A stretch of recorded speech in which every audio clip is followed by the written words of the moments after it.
हरिः ओं तत्सत्।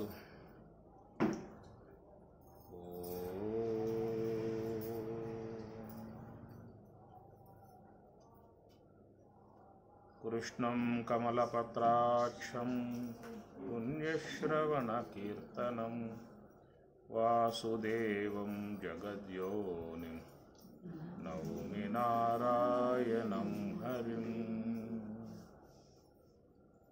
नित्याय निरवध्याय सत्यानन्दचिदात्मने सर्वान्तरात्मने श्रीमद् वेङ्कटेशाय मङ्गलम्, श्रीनिवासाय मङ्गलम्।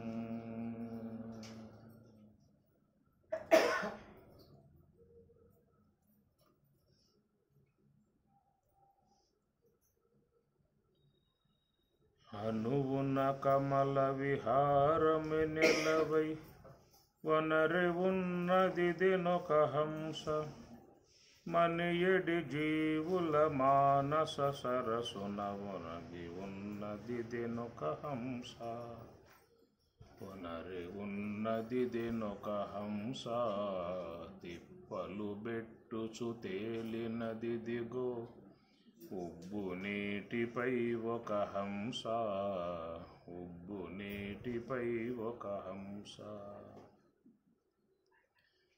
పాలు నీరు ఏర్పరచి పాలలో ఓలలాడినదినొక హంస, పాలు నీరు ఏర్పరచి పాలలో ఓలలాడినదినొక హంస, పాలు పడిన ఈ పరమహంసమున ఓలె ఉన్నదిదెనొక హంస, ఓలె ఉన్నదిదెనొక హంస, తిప్పలు బెట్టుచు తేలినదిదిగో ఉబ్బు నీటిపై ఒక హంస,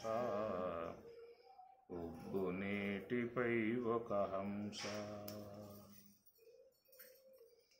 తొడరి రోమరంధ్రముల గ్రుడ్ల ఉదుగగ పొదిగేనొక హంస, తొడవి రోమరంధ్రముల గ్రుడ్ల ఉడుగక పొదిగేనొక హంస, కడువేడుక వెంకటగిరి మీదట నొడలు పెంచినదినొక హంస, కడువేడుక శ్రీ వెంకటగిరిపై నొడలు పెంచినదినొక హంస, తిప్పలు బెట్టుసు తేలినదిదిగో ఉబ్బు నీటిపై ఒక హంస, ఉబ్బు నీటిపై నొక హంస, తిప్పలు బెట్టుసు తేలినదిదిగో ఉబ్బు నీటిపై ఒక హంస, ఉబ్బు నీటిపై ఒక హంస. భగవద్గీత 4వ అధ్యాయము జ్ఞానయోగము. శ్రీ భగవానువాచ ఇమం వివస్వతే యోగం ప్రోక్తవానహమవ్యయం, వివస్వాన్మనవే ప్రాహ మనురిక్ష్వాకవే అబ్రవీత్, ఏవం పరంపరా ప్రాప్తం ఇమం రాజర్షయో విదుః, సకాలే నేహ మహతా యోగో నష్టః పరంతప, స ఏవాయం మయా తేద్య యోగః ప్రోక్తః పురాతనః, భక్తోసి మే సఖా చేతి రహస్యం ఏతత్తుత్తమం, భక్తోసి మే సఖా చ ఇతి భక్తః మే మే నాకు, త్వం నీవు భక్తః భక్తుడవు, సఖః సకుడవు కావటం చేత పురాతనమై ఉన్నటువంటి యోగతత్వాన్ని నీకు చెప్పటం జరుగుతున్నది అని స్వామివారి ఇక్కడ విశేషముగా చెప్తున్నటువంటి మాట. ఆయనకు భక్తులై ఉన్నటువంటి వాడు కాబట్టి చెప్తున్నటువంటి యొక్క అంశము ఇమం యోగం ప్రోక్తవాన్,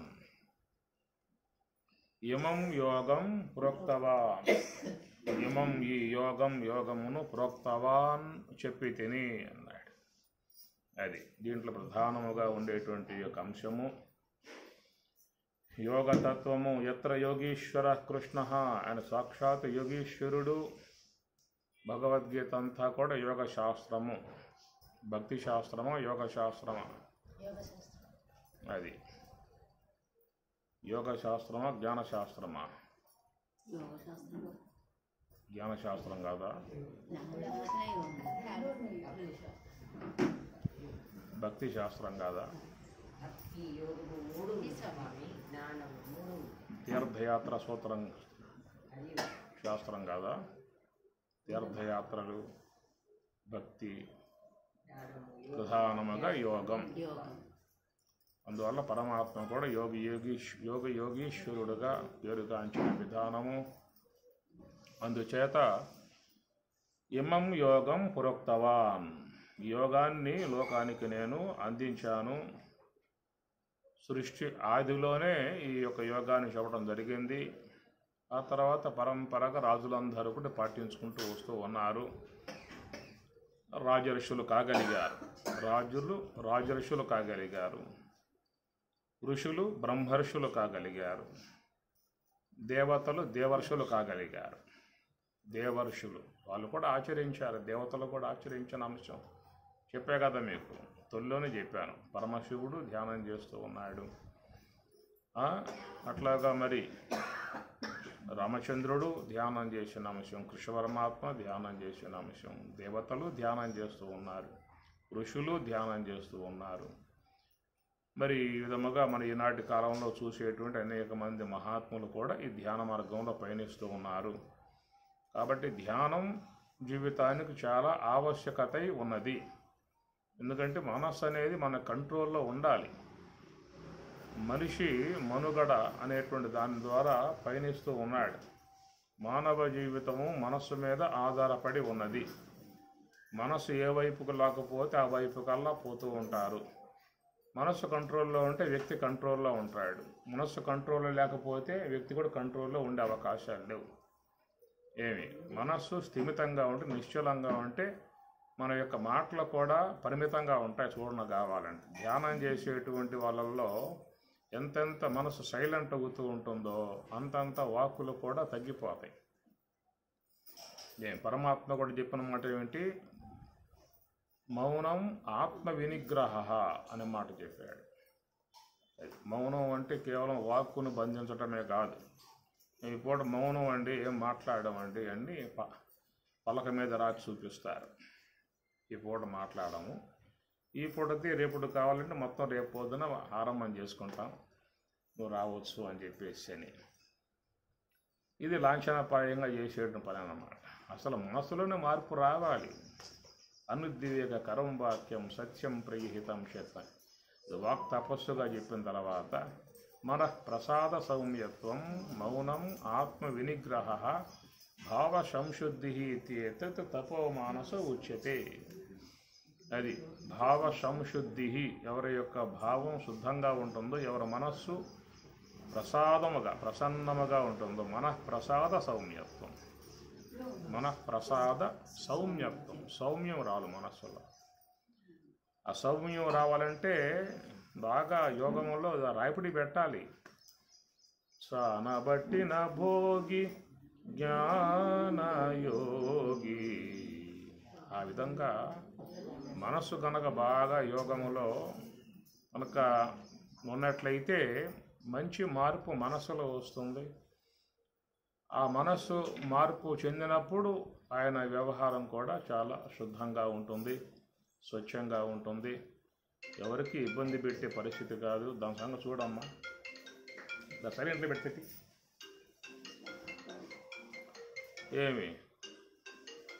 ఏం చెప్పాను చెప్పండి. అప్పుడు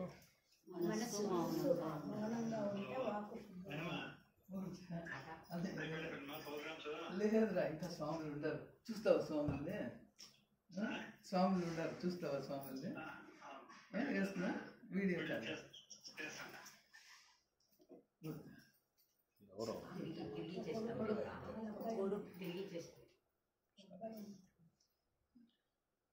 మనః ప్రసాద సౌమ్యత్వం మౌనం ఆత్మ వినిగ్రహ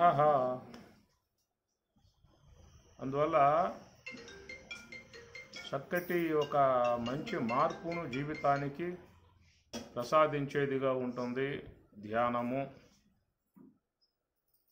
రెండవది ఏంటంటే శారీరక ఆరోగ్యం కూడా మంచిగా వస్తుంది. ధ్యానం చేయటం వల్ల శరీరంలో మంచి మార్పు ఏర్పడుతుందన్నమాట. అది పిల్లల చేత కూడా ధ్యానం చేయించినట్లయితే వాళ్ళకు మంచిగా బ్రెయిన్ వికసిస్తుంది, జ్ఞాపక శక్తి బాగా పెరుగుతుంది. ఇంటిల్లాపాది ధ్యానం చేసే విధానంగా చేయండి, ఆ ఇంట్లో గొడవలు ఉండవు. సైలెంట్ అయిపోతుంది మనస్సు, అందరికీ సైలెంట్ అవుతుంది. ఏం కావాలో, ఎట్లాంటి విధానంగా ఉండాలో, ఎంతవరకు వ్యవహారం ఉండాలో ఇవన్నీ కూడా చక్కదిద్దే విధానం మీకు ధ్యానమే చేస్తుంది అన్నమాట. చక్కదిద్దుతుంది, ధ్యానమే చక్కదిద్దుతుంది. మనసులో మార్పు వస్తే అన్ని మార్పులు వచ్చేస్తాయి. మనసే కదా వ్యవహారానికి మూలం.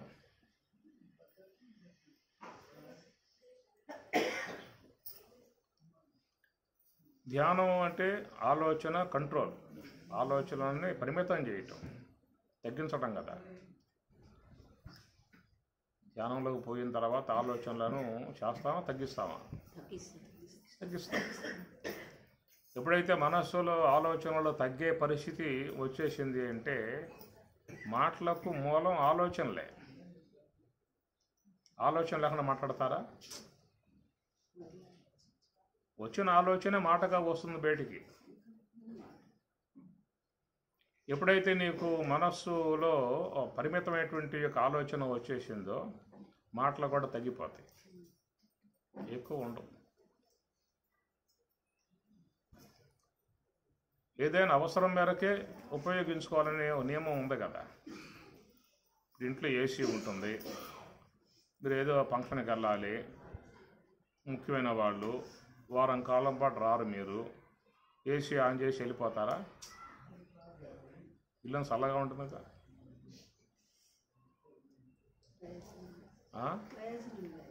లేదు, ప్రయోజనం లేదు. కాబట్టి ఏంటంటే మనకు ఎన్నో వస్తువులు ఉన్నాయి, వాడుకుంటాం. ఏది అవసరమో అది వాడుకుని పక్కన పెట్టేస్తాం. ఇది గృహంలో ఉన్నటువంటి వస్తువుల వినియోగ విధానంలో ఎంతవరకు వాటితో మనకు అవసరం ఉంటుందో, ఫ్యాను కానీ, బల్బు కానీ, వాషింగ్ మిషన్ కానీ, గ్రైండర్ కానీ చాలా ఉన్నాయి, అన్నీ ఆన్ చేసి పెడతామా? పరిమితంగా పెట్టుకుంటాం. అట్లా మన ఈ దేహం అనే దాంట్లో కూడా ఈ పరిమితముగా వాడుకునే విధానం రావాలి. అన్నింటినీ వాడుకోవటానికి ఆయన ఇచ్చింది. ఎందుకు ఆయన శ్రమపడి ఆయన తయారు చేస్తాడు? మాకు నేత్రం పనిచేయాలంటే దాని కనెక్షన్స్ ఎన్నో ఉన్నాయి. అక్కడ ఎన్ని కనెక్షన్స్ ఉన్నాయో నేత్రం మీద అధ్యయనం చేసే వాళ్ళని అడిగితే చెబుతారు వాళ్ళు ఎంత సున్నితముగా దాంట్లో నరం సిస్టమ్స్, మరి ఆ యొక్క చూపు రావటము, ఇంత బ్రహ్మాండాన్ని కూడా స్పష్టంగా చూడగలుగుతున్నాం అని చెప్పనంటే ఆ యంత్ర సామాగ్రి ఏమిటి? తయారు చేస్తామా? మానవుడు తయారు చేస్తాడా ఆ చూపుని?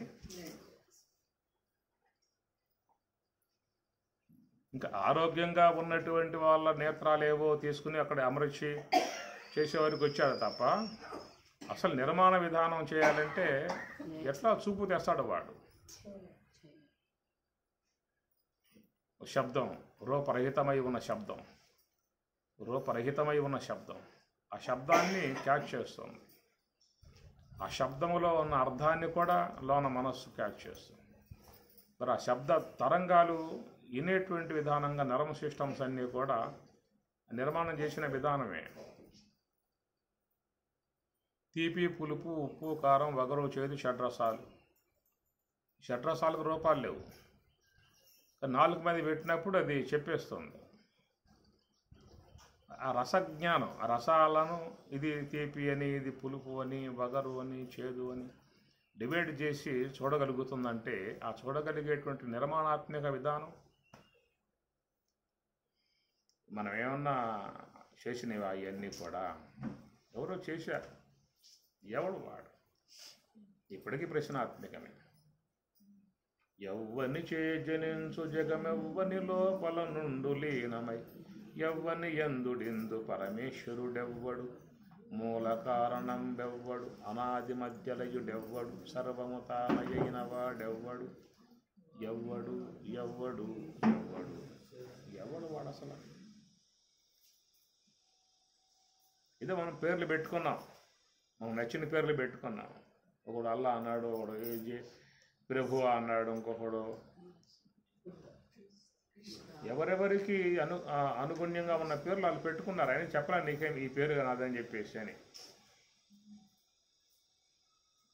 ఉన్నది ఉందన్న విషయం మనసుకి అందుతున్నది, ఉందన్న విషయం మనసుకు అందుతూ ఉన్నది.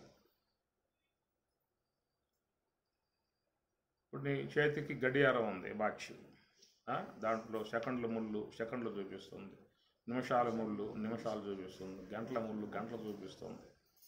అట్లా చూపిస్తున్నాయి ఏం చెప్పారంటే ఆ మూడు కూడా ఒకసారి కూర్చొని తర్కించుకుని చర్చించుకుని నువ్వు గంటలు చూపించు, నువ్వు సెకండ్లు చూపించు, నువ్వు నిమిషాలు చూపించు అని చెప్పని అవి పలుక్కుని ఆ విధంగా ఏర్పడ్డాయి అన్నమాట. అవునా కదా? అవే అనుకుని ఆ విధంగా ఏర్పడ్డాయి. ఏర్పడలేదా? మరి ఎవరు చేశారు? ఎవరు చేశారు అయ్యి? వాడెవడో వాడు ఎక్కడున్నాడు? ఎక్కడో ఉన్నాడు. ఎదురుగా కార్యం ఉన్నది, కారకుడు ఎవడో తెలియదు, కానీ ఎవడో ఉన్నాడు. ఎందుకంటే ఇవి స్వతసిద్ధంగా ఏర్పడే అవకాశం లేవు, ఈ జడాలు. కానీ ఇవి ప్రాణం పోసుకున్న జీవుల్లాగా నిరంతరంగా సంచారం చేస్తూనే ఉన్నాయి. నువ్వు పడుకోవచ్చు కావాలంటే, అవి మాత్రం పడుకోవు, తిరుగుతానే ఉంటాయి. మరి ఆ ప్రకారంగా ఎవరో తయారు చేశాడు. అవి లేడండి అనే అవకాశం ఉందా? మనసు ఒప్పుకుంటుందా? ఎవడు తయారు చేసింది లేదు, అవే ఆ విధంగా అనుకుని ఏర్పడ్డాయి అనేవాడు ఎవడు ఉన్నాడా? ఎవరో ఉన్నాడని చెప్పనే మాట అంటామా? ఎంత నాస్తికుడు కూడా లేదా ఎట్లా అవుతాయి ఊరికే. ఎవరో ఒకడు ఉన్నాడు, వాడు చేశాడు అనాల్సిందే. కార్యాన్ని చూసినప్పుడు కారకుణ్ణి ఊహించాల్సిందే. అట్లాగా చూస్తే ఈ విశ్వం కూడా ఒక క్రమంగా ఉన్నది, క్రమ విధానంగా ఉన్నది. బాడీ చూసుకుంటే ఎట్లా ఉందో ఏం గరుసు, ఎందుకు పెట్టావు ఇన్ని బోల్ట్లు వేసావు, ఇక్కడో బోల్టు ఇక్కడో బోల్టు ఇక్కడో బోల్టు ఇక్కడో బోల్టు. ఎవడు చెప్పాడు ఏమని చెప్పేసి అని నేనే చెప్పలేదు, నువ్వు చెప్పావా? స్వామి మర్చిపోతారేమో, కొంచెం అన్నం కలుపుకోవటం ఇబ్బంది అవుతుంది. కరెక్ట్గా ముద్ద నోట్లోకి వెళ్ళి అదే భార్యడో చారుడో పెట్టినట్లయితే ఎవడో పెడతారో తీసుకుపోయా అన్నాన్ని నువ్వు పెట్టుకునే అవకాశం ఉండదు. కొలత తగ్గొట్టి కత్తి పెట్టి బోర్డు ఇంకేమన్నా అరిగిపోతాయో తప్ప అరిగిపోయేదే ఉండదు. చేతులు ముందుకు వంగాలి, కాళ్ళు వెనక్కి వంగాలి. అవి ముందుకు వంగితే పోతున్నాక ఎందుకని పెట్టడం భేదభావం. ఈ ముందుకు వంగాలి వెనక్కి వంగాలని చెప్పేసి అని ప్లాను. మనకంటే ముందు ఆయన ఆలోచించాడు. స్వామి ముందుకు వంగేట్లు పెట్టావు, కాళ్ళు పడిపోతున్నాయి కదా. చెయ్యి ముందు వంగటం అంటే అన్నం పోవాలి కాబట్టి ముందుకు వంగాల్సిందే. కాళ్ళు కూడా ముందుకు వంగేట్లు పెట్టావే అని మనం ఏమన్నా ఆయన చెప్తే అవునరా అట్లా పెట్టడం తప్పు అయిపోయింది అని అక్కడ మళ్ళీ చెప్పేసి వంగిపోకుండా ముందుకి మరి వెనక్కి వంగేట్లుగా ఏమన్నా మనం చెప్పిన తర్వాత ఏమన్నా ఆలోచన మార్చుకొని నిజమే కదా అది చెప్పింది అని ఏమన్నా ఆయన సరి చేసుకుని ఏమన్నా పెట్టాడా? మనం చెప్పకముందే ఆయనకి ఏదో ఆలోచన వచ్చింది.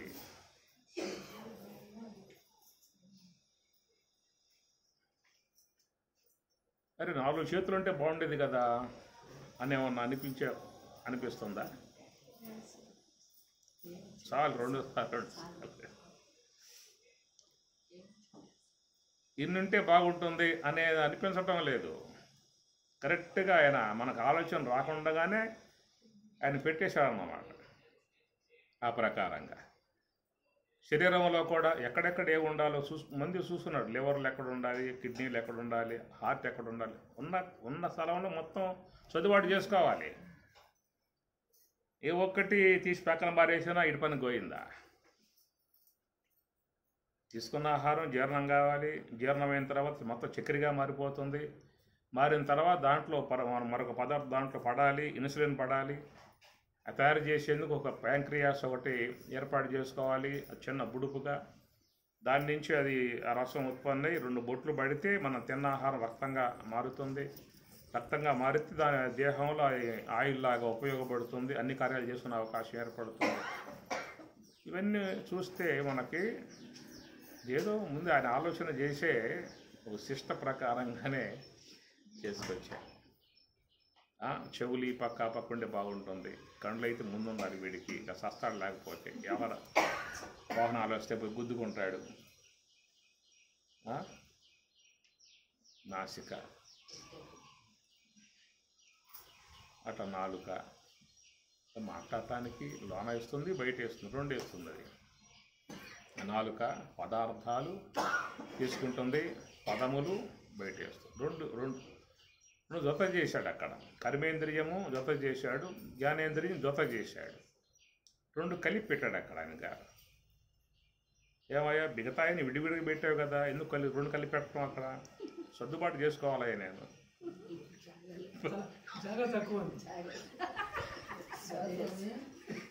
మాయాదేవి ఇన్ని చేసింది కదా, ఇంక మానవుడు అజ్ఞానం అయినప్పుడు ఇంకెన్ని చేస్తాడు? ఈశ్వర కార్యం ఆయన సంకల్పం. ఏకోహం బహుశా అనుకున్నాడు కదా. కాబట్టి ఏంటంటే ఆయన అద్భుతంగా నీకు చేసి ఇచ్చిన విధానాలని వాటిని వాడుకో. విపరీత స్థాయిలో వాడుకుంటే అది నీకు ప్రమాదమే, వేరే వాళ్ళకి ప్రమాదమే వచ్చే విధానం ఉంటుంది. కాబట్టి జీవితాన్ని ప్రశాంతంగా జీవించవచ్చు, మంచిగా జీవించవచ్చు. తినమాక అని చెప్పి అంటల్లా. తినేదేదో ఆరోగ్యకరంగా ఉండే తిను. వినమాక అని చెప్పి అంటల్లా. చెవులు వచ్చింది వినటానికే కదా. అవి కొంచెం నీ మనసు ఆహ్లాదకరంగా ఉండేటువంటివి విను. కాబట్టి ఇంద్రియ సముదాయాన్ని వాడుకునే పరిధిలో వాడికి అనుగుణ్యముగా ఉండేట్లుగా విషయాలు అన్నీ కూడా సమృద్ధిగా పెట్టేసినటువంటి విధానము. ఆయన పెట్టిన ప్రకారంగా విశ్వంలో అనుశ్వతంగా అన్ని జీవులు కూడా ఆ మార్గం వైపుకి ప్రయాణం చేస్తూ ఉన్నాయి. ఎవరైనా ఈ జీవన విధానము, ఈ పుట్టుకలు, ఈ సంసార విధానాలు ఇలాంటివన్నీ కూడా నాకు వద్దు అని చెప్పనే భావన వచ్చిన వాడికి నివృత్తి మార్గాన్ని బోధించిన విధానం. వేదం 2 భాగాలు ఇచ్చాడు. పూర్వ భాగం ఇచ్చాడు, ఉత్తర భాగం ఇచ్చాడు. పూర్వ భాగంలో ఏంటంటే ఎట్లా జీవించాలో, ఏ విధంగా జీవించాలో జీవన సరళి అంశాలని ప్రవృత్తి మార్గ విధానంగా దాంట్లో బోధించాడు. ఒకవేళ నాకు ఈ జీవితాలు వద్దు, పుట్టుకలు వద్దు, భవసాగరాలు వద్దు, అయిపోయింది, చాలు, ఎంతలో చాలు, ఇక నేను స్వస్థలానికి వెళ్ళిపోవాలి, మోక్షం చేరిపోవాలి అన్న ఆలోచన వచ్చిన వాళ్ళు లోకంలో ఉంటారు. వాళ్ళ కోసంగా ఉత్తర భాగం ఉపనిషత్తులను వాళ్ళ కోసంగా ఆయన ఇచ్చిన అంశం 2 ఇవ్వాలి. ఎందుకంటే అందరూ మోక్షాపేక్ష ఎవరుకుంటుంది లోకంలో, ఏ కొద్ది మందికి ఏర్పడుతుంది. మిగతా వాళ్ళంతా చాలా వరకు మళ్ళా పుట్టాలనేటువంటి భావాలు ఎక్కువగా ఉంటుంది. కామాత్మాన స్వర్గఫల జన్మకరం ఫలప్రదాం అన్నట్లుగా ఉంటుంది. కాబట్టి 2 ఉన్నాయి విశ్వంలో. అటు పుట్టుకల సంబంధ అంశము ఉన్నది, పుట్టుక రాహిత్య అంశము ఉన్నది. యథా ఇచ్చసి తదా కురు. నేను బలవంతం చేసేదేం లేదు, నేను మార్గాన్ని సూచిస్తా. ఇది ఇట్లా ఉంది, ఇది ఇట్లా ఉంది, నీ ఇష్టం, నువ్వు ఎటైనా దానికి వాళ్ళు వెళ్ళిపోవచ్చు. ఇది ప్రధానంగా ఉండేటువంటిది.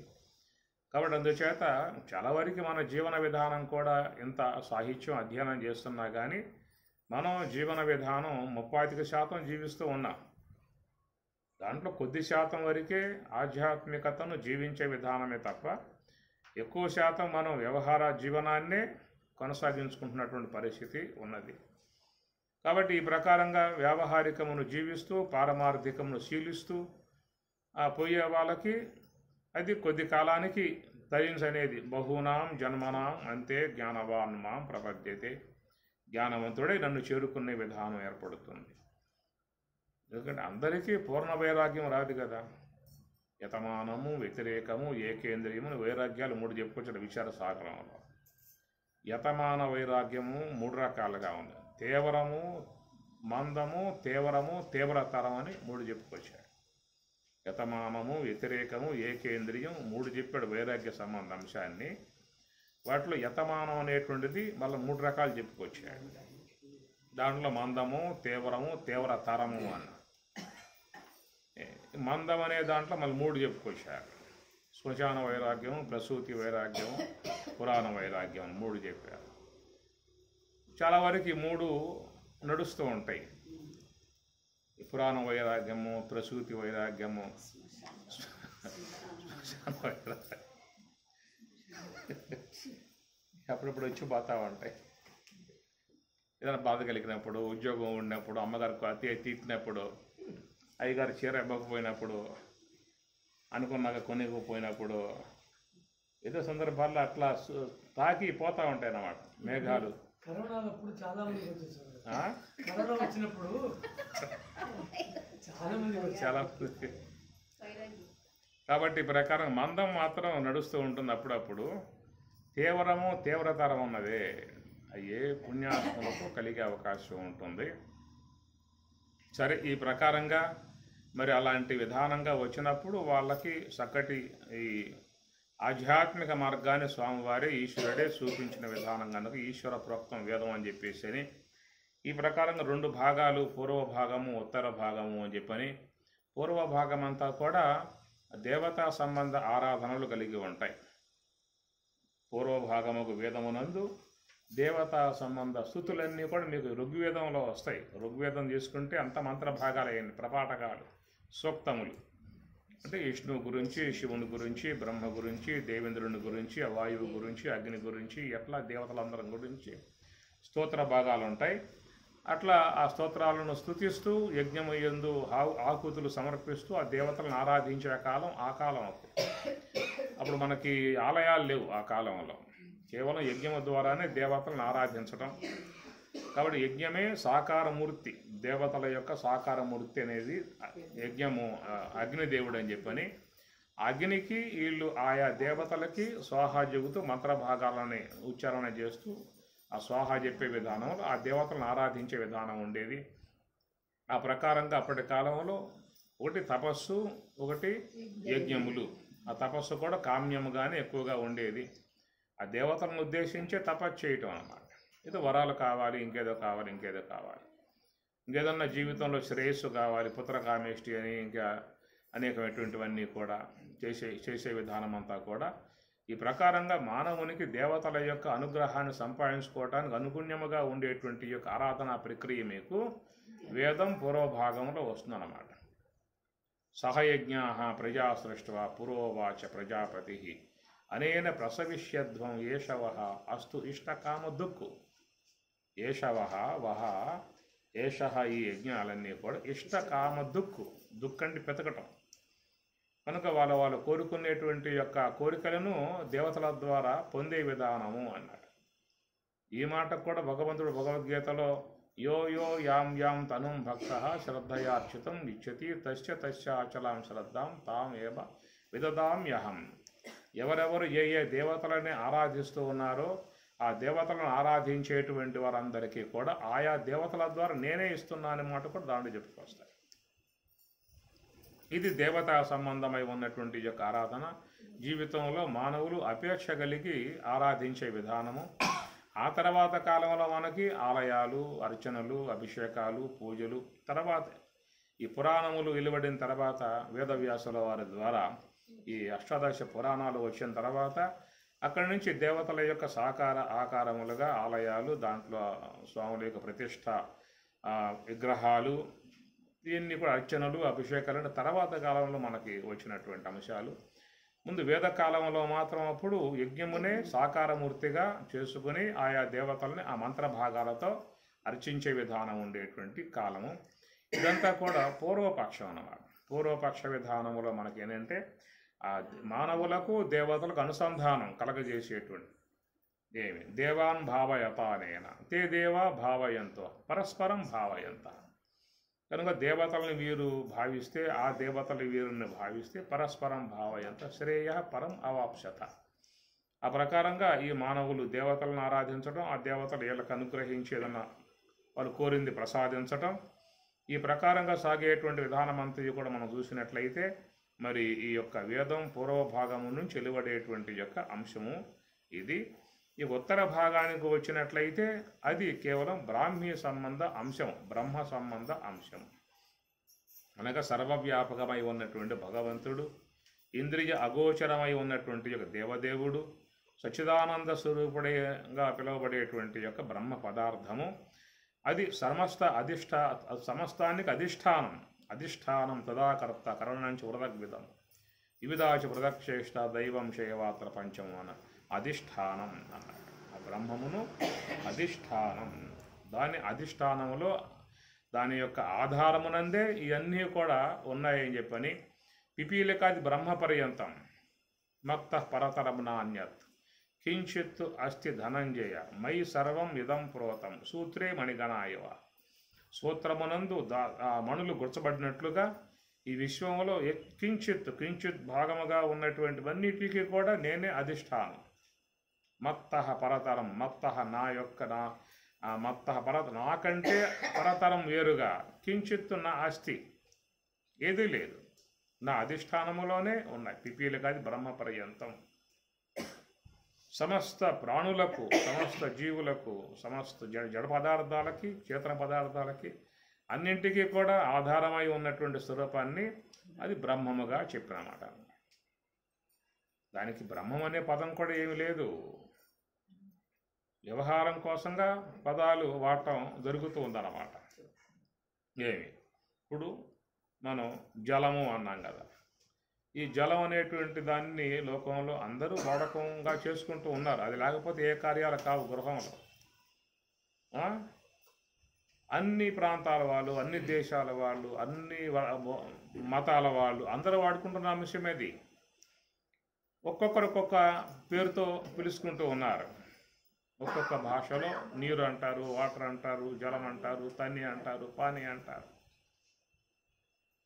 జలం చెప్పిందా నా పేరు ఇదిరా అని చెప్పని, అది వినియోగాత్మకముగా ఉన్నటువంటి అంశమే. అది వినియోగాత్మకముగా ఉన్నటువంటి అంశం అన్నమాట.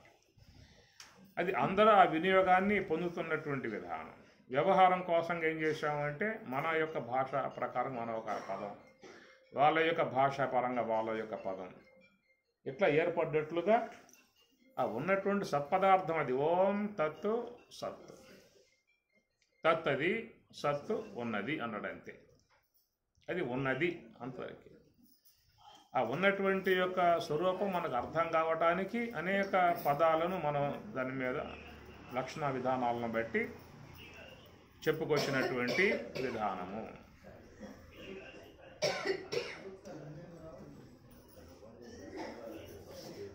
ఏమి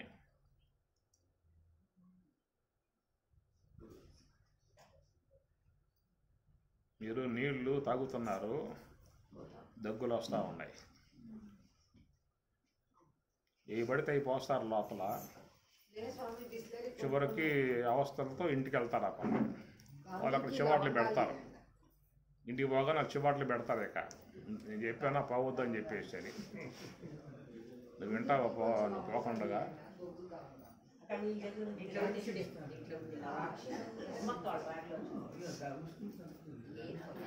నీరు నీరు నీరు నీరు ముఖ్యము.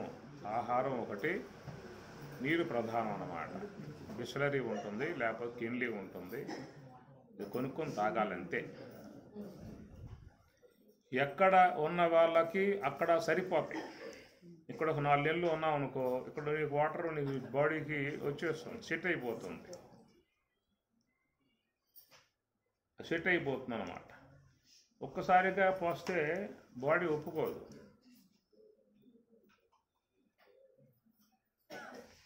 ఇంత 2 అంశులు విషం పోయింది దేహంలో, అది తట్టుకోలేదు. అలవాటు చేసిపోయింది. మళ్ళీ అది పెడుతున్నావు. అది పెట్టుకుంటే దగ్గు తగ్గుతుందంట అని చెప్పింది. దగ్గు తగ్గుతుందా? నాకు తెలియదు. అందుకు 2 చెప్తా పెట్టుకో. ఉంటారు లవంగాలు ఇవ్వమంటే నేను ఇంకెట్టున్నాయి వాళ్ళు చెప్పింది స్వామి. లవంగాలు పెట్టుకుంటే దగ్గు వస్తూనే ఉంటుంది. వస్తూనే ఉంది, నేను పెట్టుకునే ఉన్నాను అప్పుడు.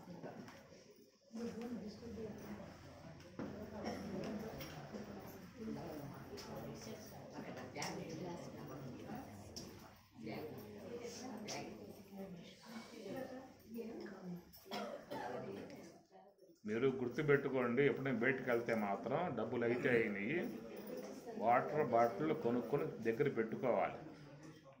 లోకల్ వాటర్లో వాడకూడదు, బాడీ ఒప్పుకోదు. ఒప్పుకోదు స్వామి. ఆ, ఇప్పుడు చెబుతున్నా మాట. దగ్గుతో పక్క కొనుక్కున్నాను పొద్దున్నే. ఏం పొద్దున్నే నిన్నే కొన్నా.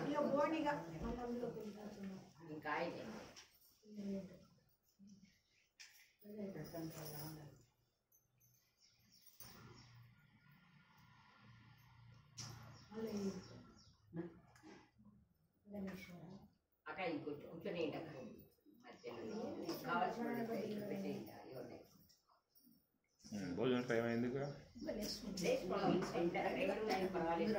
ఈరోజు లేట్గా అయింది కదా, 3:30 వరకు ఉంది భోజనం. 3:30 దాకా ఉందా? 3:30. అందుకే టైంలో డిస్టర్బ్ చేస్తాం. మార్నింగ్ కూడా అట్లనే చేసి అంత సబ్జెక్ట్ వచ్చింది డిస్టర్బ్ అయ్యింది. ఏమంటున్నావు, ఏం ఆచరిస్తున్నావు అర్థమవుతుంది.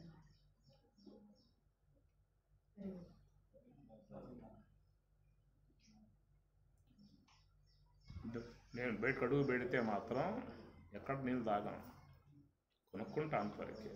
లేదా పడితే బాడీ ఊరుకోదు, లోనది సిస్టమ్ అట్లా ఉందన్నమాట. అది ఒకప్పుడు నేను అనుభవం, నాకు పర్యటన పోయినప్పుడు పల్లె ప్రాంతాలకు పోయేవాడిని. అప్పుడు నాకు అంత జ్ఞానం లేదు. వాళ్ళు కుంటల్లో అక్కడ చెరువులు తీసుకొస్తారు, వాళ్ళకి ఆ బాడీ అలవాటు అయిపోయింది. వాళ్ళు అవి తాగటం, దగ్గు, కళ్ళే, కఫం వాడితో మళ్ళీ ఆశ్రమం రావటం, కడుక్కోవటం ఆశ్రమంలో మొత్తం, మళ్ళీ బ్యాగ్ వేసుకుని బయలుదేరటం, ఆడకపోతే మళ్ళీ ఆ నీళ్ళు తాగటం, మళ్ళీ దగ్గు, కఫాలు గెఫాలతో మళ్ళీ ఆశ్రమం రావడం. ఏదో ఉంది కదా కథ ఒకటి వస్తుంది. ఈ గంగా, యమున, సరస్వతులు ముగ్గురు కూడా ఆశ్రమాలకు పోయి ఆ స్వామిగారిని సేవించి కడుక్కునేవాళ్ళంట ఆ దోషాలన్నీ కూడా.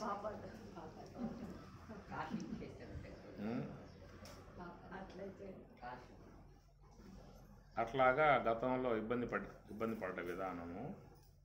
కాబట్టి ఏంటంటే నీరు ఎప్పుడు కూడా మన స్వస్థలం చేరేదాకా ఏ నీరు ముట్టకూడదు. మన స్వస్థలంలో మనకు ఆ నీరు అలవాటు అయిపోయింది. మున్సిపాలిటీ వాటర్ మీరు వాడుకుంటారు, ఫిల్టర్ చేసుకొని అలవాటు అయి ఉంటుంది. అదే ఇవ్వాలి బాడీకి. అది ఆరోగ్యం ముఖ్యం. అందుట్లో ఉపన్యాసం అప్పుడు దగ్గర అంటే పోయాయి, ఏమాత్రం శబ్దం వచ్చినా కుదరదు. ఇది రామాయణం అయితే పర్వాలా, ఇబ్బంది లేదు. రామాయణం కదా నడుస్తూ ఉంటుంది,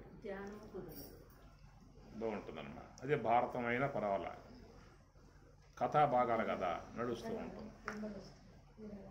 ఈ తాత్విక విషయంగా వచ్చినప్పుడు ఇది కొంచెం మనస్సు మీద ప్రభావం ఉంటుంది. తాత్విక అంశాలు సున్నితముగా అవి తీసుకుంటే తప్ప మనస్సులో జ్వరబడే అవకాశాలు ఉండవు. ఎవరు ఏమాత్రం కదిలిక ఏర్పడ్డా అడిపోతుంది సూపు ఏమంటే. ఎవరైనా వచ్చారు అంటే తలకాయలు మొత్తం అడి తిరుగుతాయి. అయస్కాంతం ఇనుప ముక్కల్లో అయస్కాంతం అవి తిరిగినట్లుగా మొత్తం తిరుగుతాయి. నేను చెబుతూనే ఉంటాను, అవి తిరిగిపోతే తలకాయలన్నీ కూడా. ఇక ఆ వ్యక్తి పోయి చదువుబడయిన దాకా ఆ పక్క తిరుగుతాయి తలకాయలు, మళ్ళీ ఈ పక్క వస్తాయి. ఇలా ఏం చెప్పానంటే మళ్ళీ చెప్పండి స్వామి వింటా ఉంటాను.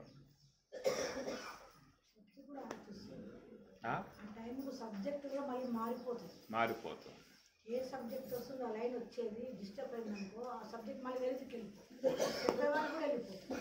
వినేవాళ్ళకి వెళ్ళిపోతే చెప్పేవాళ్ళకి రాదు. పై సీసా నుంచి నూనె పోస్తూ ఉన్నప్పుడు కింద సీసా చక్కగా ఉండాలి, కరెక్ట్గా పడుతుంది.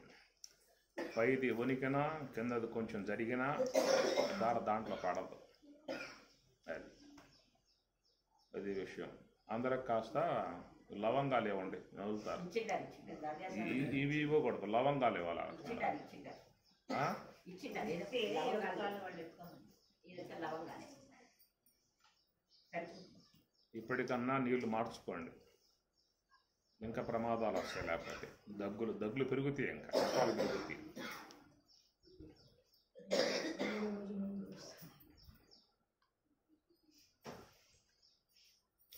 ఏం చెప్పాను చెప్పండి.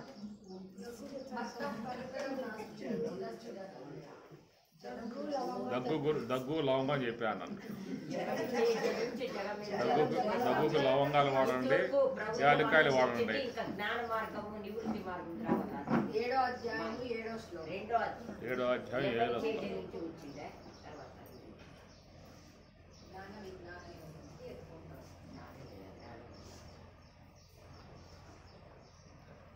యజ్ఞం గురించి వస్తాం. ఈ ప్రకారంగా మరి స్వామివారు 4వ అధ్యాయాన్ని ఆరంభం చేస్తూ ఇమం యోగం ప్రోక్తవాన్, యమం ఈ యోగమును ప్రోక్తవాన్ అనే మాట కూడా మనం నడుస్తూ ఉన్నాము. అందువల్ల ఉపనిషత్తులు ఉత్తర భాగము, దేవతా సంబంధమై ఉన్న ఆరాధనలు పూర్వ భాగము అని చెప్పని 2 సెక్షన్లకు విభజించారు. కామ్య సంబంధముగా ఉన్నటువంటి ఏదన్నా ఇబ్బందులు ఉంటాయి, సమస్యలు ఉంటాయి, అనేక రకాలు ఉంటాయి జీవులకి. అలాంటి వాటిని బయటపడటానికి ఆరాధనా సంబంధమై ఉన్నటువంటి యొక్క అంశాలని ఈ పక్షంలో అందించిన విషయము కేవలం మోక్షాన్ని అపేక్షించి వైరాగ్యం కలిగి మోక్షాన్ని అపేక్షించి నివృత్తి మార్గం వైపు పోవాలనేటువంటి భావన కలిగి ఉన్నటువంటి వారికి ఏమో ఉత్తర భాగము అంతే అన్నమాట. కాబట్టి ఆధ్యాత్మిక విధానముగా ఉన్నటువంటి వారు పూర్వ భాగాన్ని గౌరవించాలి, ఉత్తర భాగాన్ని గౌరవించాలి. కొంతమంది ఉత్తర భాగం తీసుకున్న వాళ్ళు పూర్వ భాగాన్ని ఖండిస్తారు, పూర్వ భాగాన్ని గ్రహించిన వారు ఉత్తర భాగాన్ని మళ్ళీ ఖండిస్తారు. ఇది ఒకటి కనబడుతూ ఉంటుంది ఆధ్యాత్మిక రంగంలో. ఎందుకంటే ఎవరికి ఉండేటువంటి యొక్క విధానం వాళ్ళకు ఉంటుంది. నీకు ఇది కావాలా, ఇటు వెళ్ళిపో, అది కోరే వాళ్ళు ఉన్నారు, వాళ్ళు తీసుకుంటారు.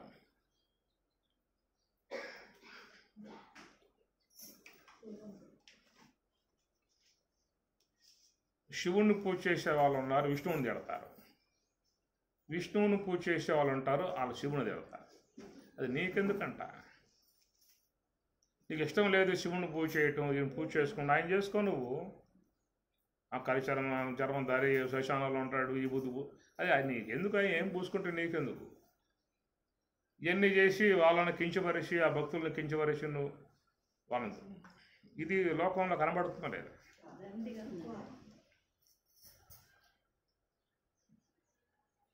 ఈ దేవతా సంబంధమై ఉన్న అంశాలు మన పురాణాలు, వేదం పూర్వ భాగం వాటిల్లో ఇచ్చారు. ఏ దేవత యందు భక్తి కలిగిన వాళ్ళు ఆ దేవతను ఆరాధన చేసుకునే స్వతంత్రత కూడా కల్పించారు. కాబట్టి నీ ఇష్టత దీని మీద ఏర్పడింది, నువ్వు చేసుకో. వానికి ఆ ఇష్టత వాని మీద ఏర్పడింది, ఆయన చేసుకుంటాడు. ఆ పక్క చూసి నువ్వెందుకు బాధపడాలి, ఈ పక్క చూసి వాడెందుకు బాధపడాలి, ఇద్దరు ఎందుకు కొట్టుకోవాలి? అట్లా ఈ తాత్విక విధానంలో కూడా ఈ పూర్వ భాగం వాళ్ళు ఉత్తర భాగం వాళ్ళని, ఉత్తర భాగం వాళ్ళు పూర్వ భాగం వాళ్ళని, ఇదే నీకు శంకరుని మండలమిశ్రుని వాదన. అక్కడ మండలమిశ్రుడు ఉంటాడు, ఈయన ఉత్తర భాగం పట్టుకున్నాడు, ఇద్దరు కూర్చున్నారు ఆ పని బాధపోవాల మీద. నువ్వు ఓడిపోయావు అనుకో సన్యాసం ఉంచుకోవాలన్నాడు. నువ్వు ఓడిపోతే నేను పెళ్లి చేసుకుంటా అన్నాడు. ఈయనకు పోటీ పెట్టుకున్నా, నీ ఓడిపోతే నీ పక్షంలోకి వస్తా, నువ్వు ఓడిపోతే నా పక్షంలోకి రా అంటే తప్పు పట్టడం కాదు. అప్పట్లో ఉన్నాయి ఇలాంటివన్నీ కూడా. ఈ రెండు ఇచ్చింది ఈశ్వరుడే. ఎవరికి సౌలభ్యం అనిపిస్తుందో, ఎవరికి అవసరం అనిపిస్తుందో వాళ్ళు దాన్ని పట్టుకుని ఆ మార్గంలో వెళ్ళిపోతారు. అందువల్ల చాలా ముఖ్యమైనటువంటి యొక్క నాకు ఉత్తమ దేహాలు రావాలి, ఉత్తమ జన్మలు రావాలని అపేక్ష ఉన్నవాడు వాడికి అవి చేసుకుంటున్నాడు. సహయజ్ఞ ప్రజా సృష్టి అని చెప్పి గీతలో పరమాత్మ చెప్పాడు. సహయజ్ఞ ప్రజా సృష్టి పురోవాచ ప్రజాపతి అనేన ప్రసవిష్యధ్వం యేషవ అస్తు ఇష్ట కామ దుక్కు. వాళ్ళకే ఉన్నాయి. శ్రేయాన్ ద్రవ్యమయాత్ యజ్ఞాత్ జ్ఞానయజ్ఞ పరంతప సర్వం కర్మాఖిలం పార్థ జ్ఞాని ప్రసమాప్యతే. సర్వోన్నతమై ఉన్నటువంటి విధానం జ్ఞాన మార్గం ఉంది, జ్ఞాన యజ్ఞం ఉంది. ఆ జ్ఞాన యజ్ఞం ఆచరించినట్లయితే సర్వం కర్మాఖిలం పార్థ, మొత్తం లయం అయిపోతే, మొత్తం తుడుచుకుపోతే బ్రహ్మంలోకి మోక్షంలోకి వెళ్ళిపోవచ్చు. ఇట్లా 2 అంశాలకు కూడా మనకి చెప్పుకొచ్చే విధానం. కాబట్టి ఈ ప్రకారంగా లోకంలో దేవతా సంబంధమై ఉన్నటువంటి యొక్క ఆరాధనలు ఆది నుంచి ఉన్నాయి, ఇప్పటికి కూడా ఉన్నాయి, ఇక ముందు కూడా ఉంటాయి. అది కేవలం కుటుంబం యొక్క, ఎందుకంటే మానవులు కుటుంబ పరంగా ఉన్నారు అనే సమస్యలతో ఉంటారు, బాధలతో ఉంటారు, దుఃఖాలతో ఉంటారు. వాటి ఉపశమనమును కోరుకుని దేవతలను ఆరాధించుకునే ప్రక్రియ అది మనకి పూర్వీకులు ఋషులు ఇచ్చినటువంటి యొక్క అంశము. రెండవది ఏంటంటే నివృత్తి మార్గము, యోగ మార్గము. పరమాత్మ ఇక్కడ ఏమంటున్నాడంటే యోగ మార్గాన్ని నీకు బోధిస్తున్నాను. యోగ మార్గం ఆది నుంచి వస్తున్నటువంటి విధానం. సూర్య భగవానుడు ఆయన మనువు విశ్వాకునికి విశ్వాకుడు, ఏ యోగం పరంపర రాజర్షయ పరంపరగా వస్తున్నటువంటి యొక్క అంశము అని చెప్పని అందరు ఋషులు, యోగులు, మహాత్ములు అందరూ కూడా దీన్ని పాటించుకుంటూ వస్తున్నటువంటి మార్గం ఇది. ఇది సర్వోన్నతముగా ఉండే మార్గం. ఇది మూలతత్వానికి చేర్చే విధానం. మూలతత్వం అని చెప్పారంటే బ్రహ్మ. కనుక ఆ బ్రహ్మం అనబడేటువంటిదే సమస్త దేవతలకు అధిష్టానం, సమస్త దేవతలకు ఆధారం. అది విష్ణువులో ఉంది ఆయనే, శివునిలో ఉన్నది ఆయనే, బ్రహ్మలో ఉన్నది ఆయనే, సమస్త జీవులలో ఉన్నది ఆయనే, విశ్వ జగత్తుకు అధిష్టానముగా ఉన్నది ఆయనే. అదే బ్రహ్మము అనే పదంగా వాడబడుతుంది. కాబట్టి అట్టి ఆ బ్రహ్మమును ఆరాధించేటువంటి ప్రక్రియ ఇది. స్వామి చెప్పేటువంటి ఇమం యోగం ప్రోక్తవాన్. ఏమిటి యోగము అని చెప్పనంటే ఏ యొక్క ఇంద్రియ అగోచరముగా మనసుకు అందకుండగా అతీతముగా యతో వాచో నివర్తంతి అప్రాప్య మనసా సహా అని చెప్పని ఈ శాస్త్రం అయితే కొనియాడుతుందో బ్రహ్మమును గురించి, అలాంటి యొక్క బ్రహ్మస్వరూపాన్ని ఆరాధించడానికి యోగ్యముగా ఉన్నటువంటి విధానమే యోగం. దాని ధ్యానము అను యోగము రెండు ఒకటే. ధ్యానం అనే మాటకి ఏం చెప్పారంటే దీంట్లో ధ్యానం నిర్విషయం మనస్సులో ఏ సంకల్పము లేకుండా ఉంచటము ధ్యానం అనేదిగా అక్కడ నిర్వచనం చేసి మనకి అందించిన విధానము. యోగము అనేటువంటిది ఏంటంటే రెండింటి కలయికను యోగము అని చెప్పిన అన్నారు. రెండింటి కలయికను యోగము అని చెప్పిన అన్నారు. యుజ్యత ఇది యోగ యుజురి యోగే అని చెప్పని ఆ రెండింటి కలయికను యోగముగా చెప్పినటువంటి యొక్క అంశము. కాబట్టి ఇక్కడ ఏమిటా రెండింటి కలయిక అని చెప్పన్నప్పుడు మనస్సుని భగవంతునితో అనుసంధానాన్ని పొందింపజేయటము యోగము. పరమాత్మ యందు మనసును లయింపజేసేటువంటి విధానమే యోగము. ఈ ప్రకారముగా భగవదారాధన, బ్రహ్మమును ఆరాధించుట అనేది యోగం అన్నమాట. దేవతలని ఆరాధించుట అనేది ఉపాసనా సంబంధ అంశము. కనుక దేవతలకు రూపాలు ఇచ్చారు కదా. పురాణాలలో కూడా విష్ణువు ఎట్లా ఉంటాడనే మాటకి వివరణాత్మక అంశం ఇచ్చారు. అది వేదములోనూ ఉన్నది.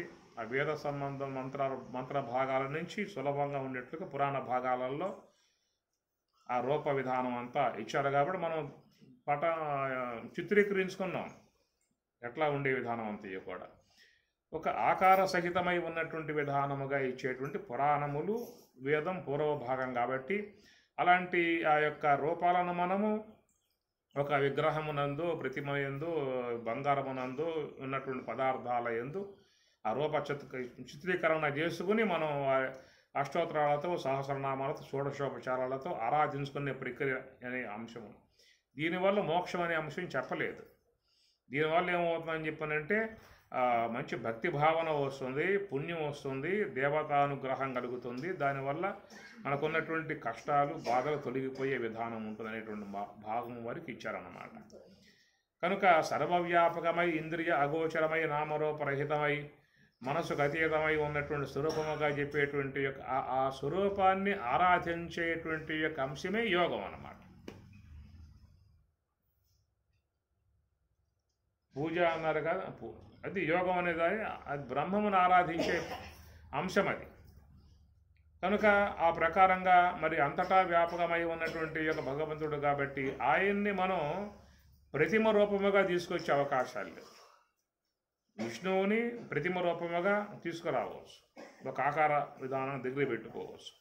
అట్లా శివుణ్ణి మనం చూసింది లేదు, అయినా కానీ పురాణాలలో చెప్పారు కాబట్టి ప్రతిమ రూపముగా, ప్రతిమ అంటే విగ్రహం, రాతి కానీ మట్టి కానీ బంగారం కానీ ఏదో ఒకటి సంథింగ్ అది సౌలభ్యాన్ని బట్టి ఒక ప్రతిమ రూపముగా తెచ్చుకుని కరచరణాదులు ఉన్నాయి కాబట్టి వాళ్ళకి అట్లాగా రూపకల్పన చేసుకుని ఆయన సేవించుకునే అవకాశం ఉందన్నమాట.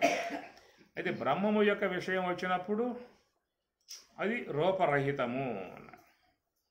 కనుక బ్రహ్మముతో పాటు రూపరహితముగా ఉన్నటువంటివి లోకంలో ఉన్నాయి. వాయువుకి రూపం లేదు, ఆకాశానికి రూపం లేదు, కాలానికి రూపం లేదు.